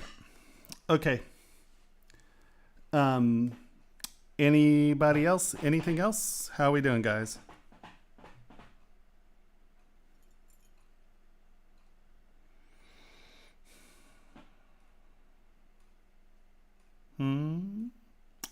Because if nobody has anything else, I have a lot of videos to make.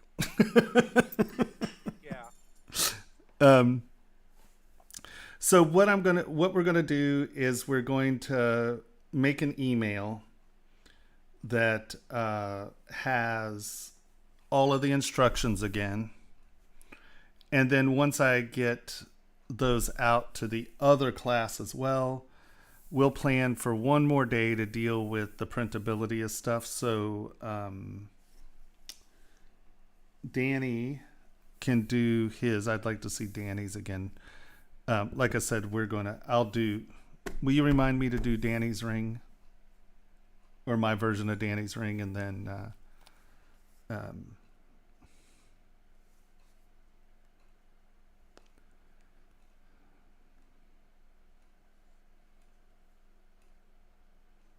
right, typing it in now. Interesting. No, they have information. And they're not like all at the same. No, it's a Mac too. For God's sakes, I have no clue. Yeah, all I can think is that I mean, do any of you know anything about Macs? I mean, because normally what happens is you pull your drive early or something, and it's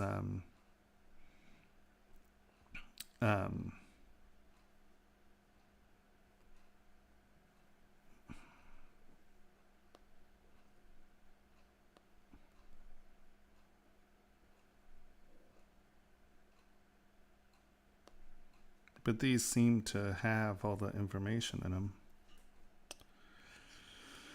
That's probably going to be a ZBrush support question, because I don't know. That's not making any. I mean, you know, it has information there. The files are the right size.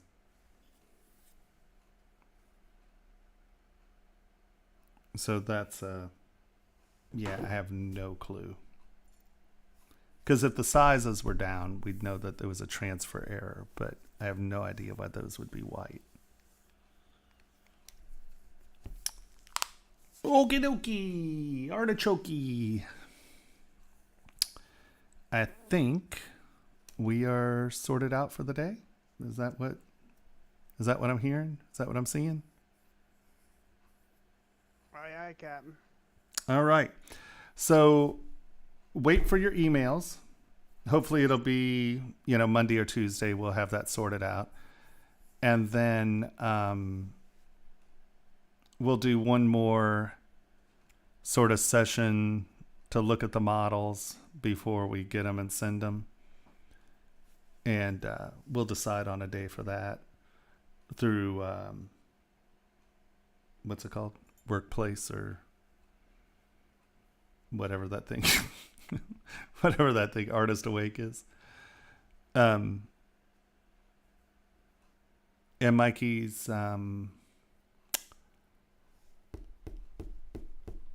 after the emails, we need to make sure that we post whatever it is, day or whatever, in that other group as well. Okay, I sure will. When we're done here, I want to let's talk in admin real quick. Yeah. No, I have some work to do, so I'm not going anywhere. Okay. So, kind Dan gentlefolk, thanks for being here, and we will get back to you about the next thing before we send stuff off. Okie dokie. All right, kind and gentlefolk, I will email you, and then, we'll set up the last run for printability check before we send stuff out. And yeah, if anyone has any questions, we're always on Discord, and we've been on Discord a lot recently. And just reach out, and I'm here to help where I can. Okay. Thank you. Yeah, and take advantage of this because it's a good thing, and we're trying to get Rio to become a producer, an affordable producer, and that would be good. That would be good. It would be very good. It'd be super good. Okie dokie. Now I have to figure out how to turn this thing off. There it is. Bye, guys. All right, see ya. See you next time. And I'm going to start streaming more regularly here at some point. You got to give me like a month, and then I'll be on it. Supposedly, Starlink was supposed to pull out. Now they're talking about early next year, which is a little frustrating, but there it is. Okay. We'll talk to everyone later on the Discord. If you're on the mailing list, you'll get that notification, right, guy?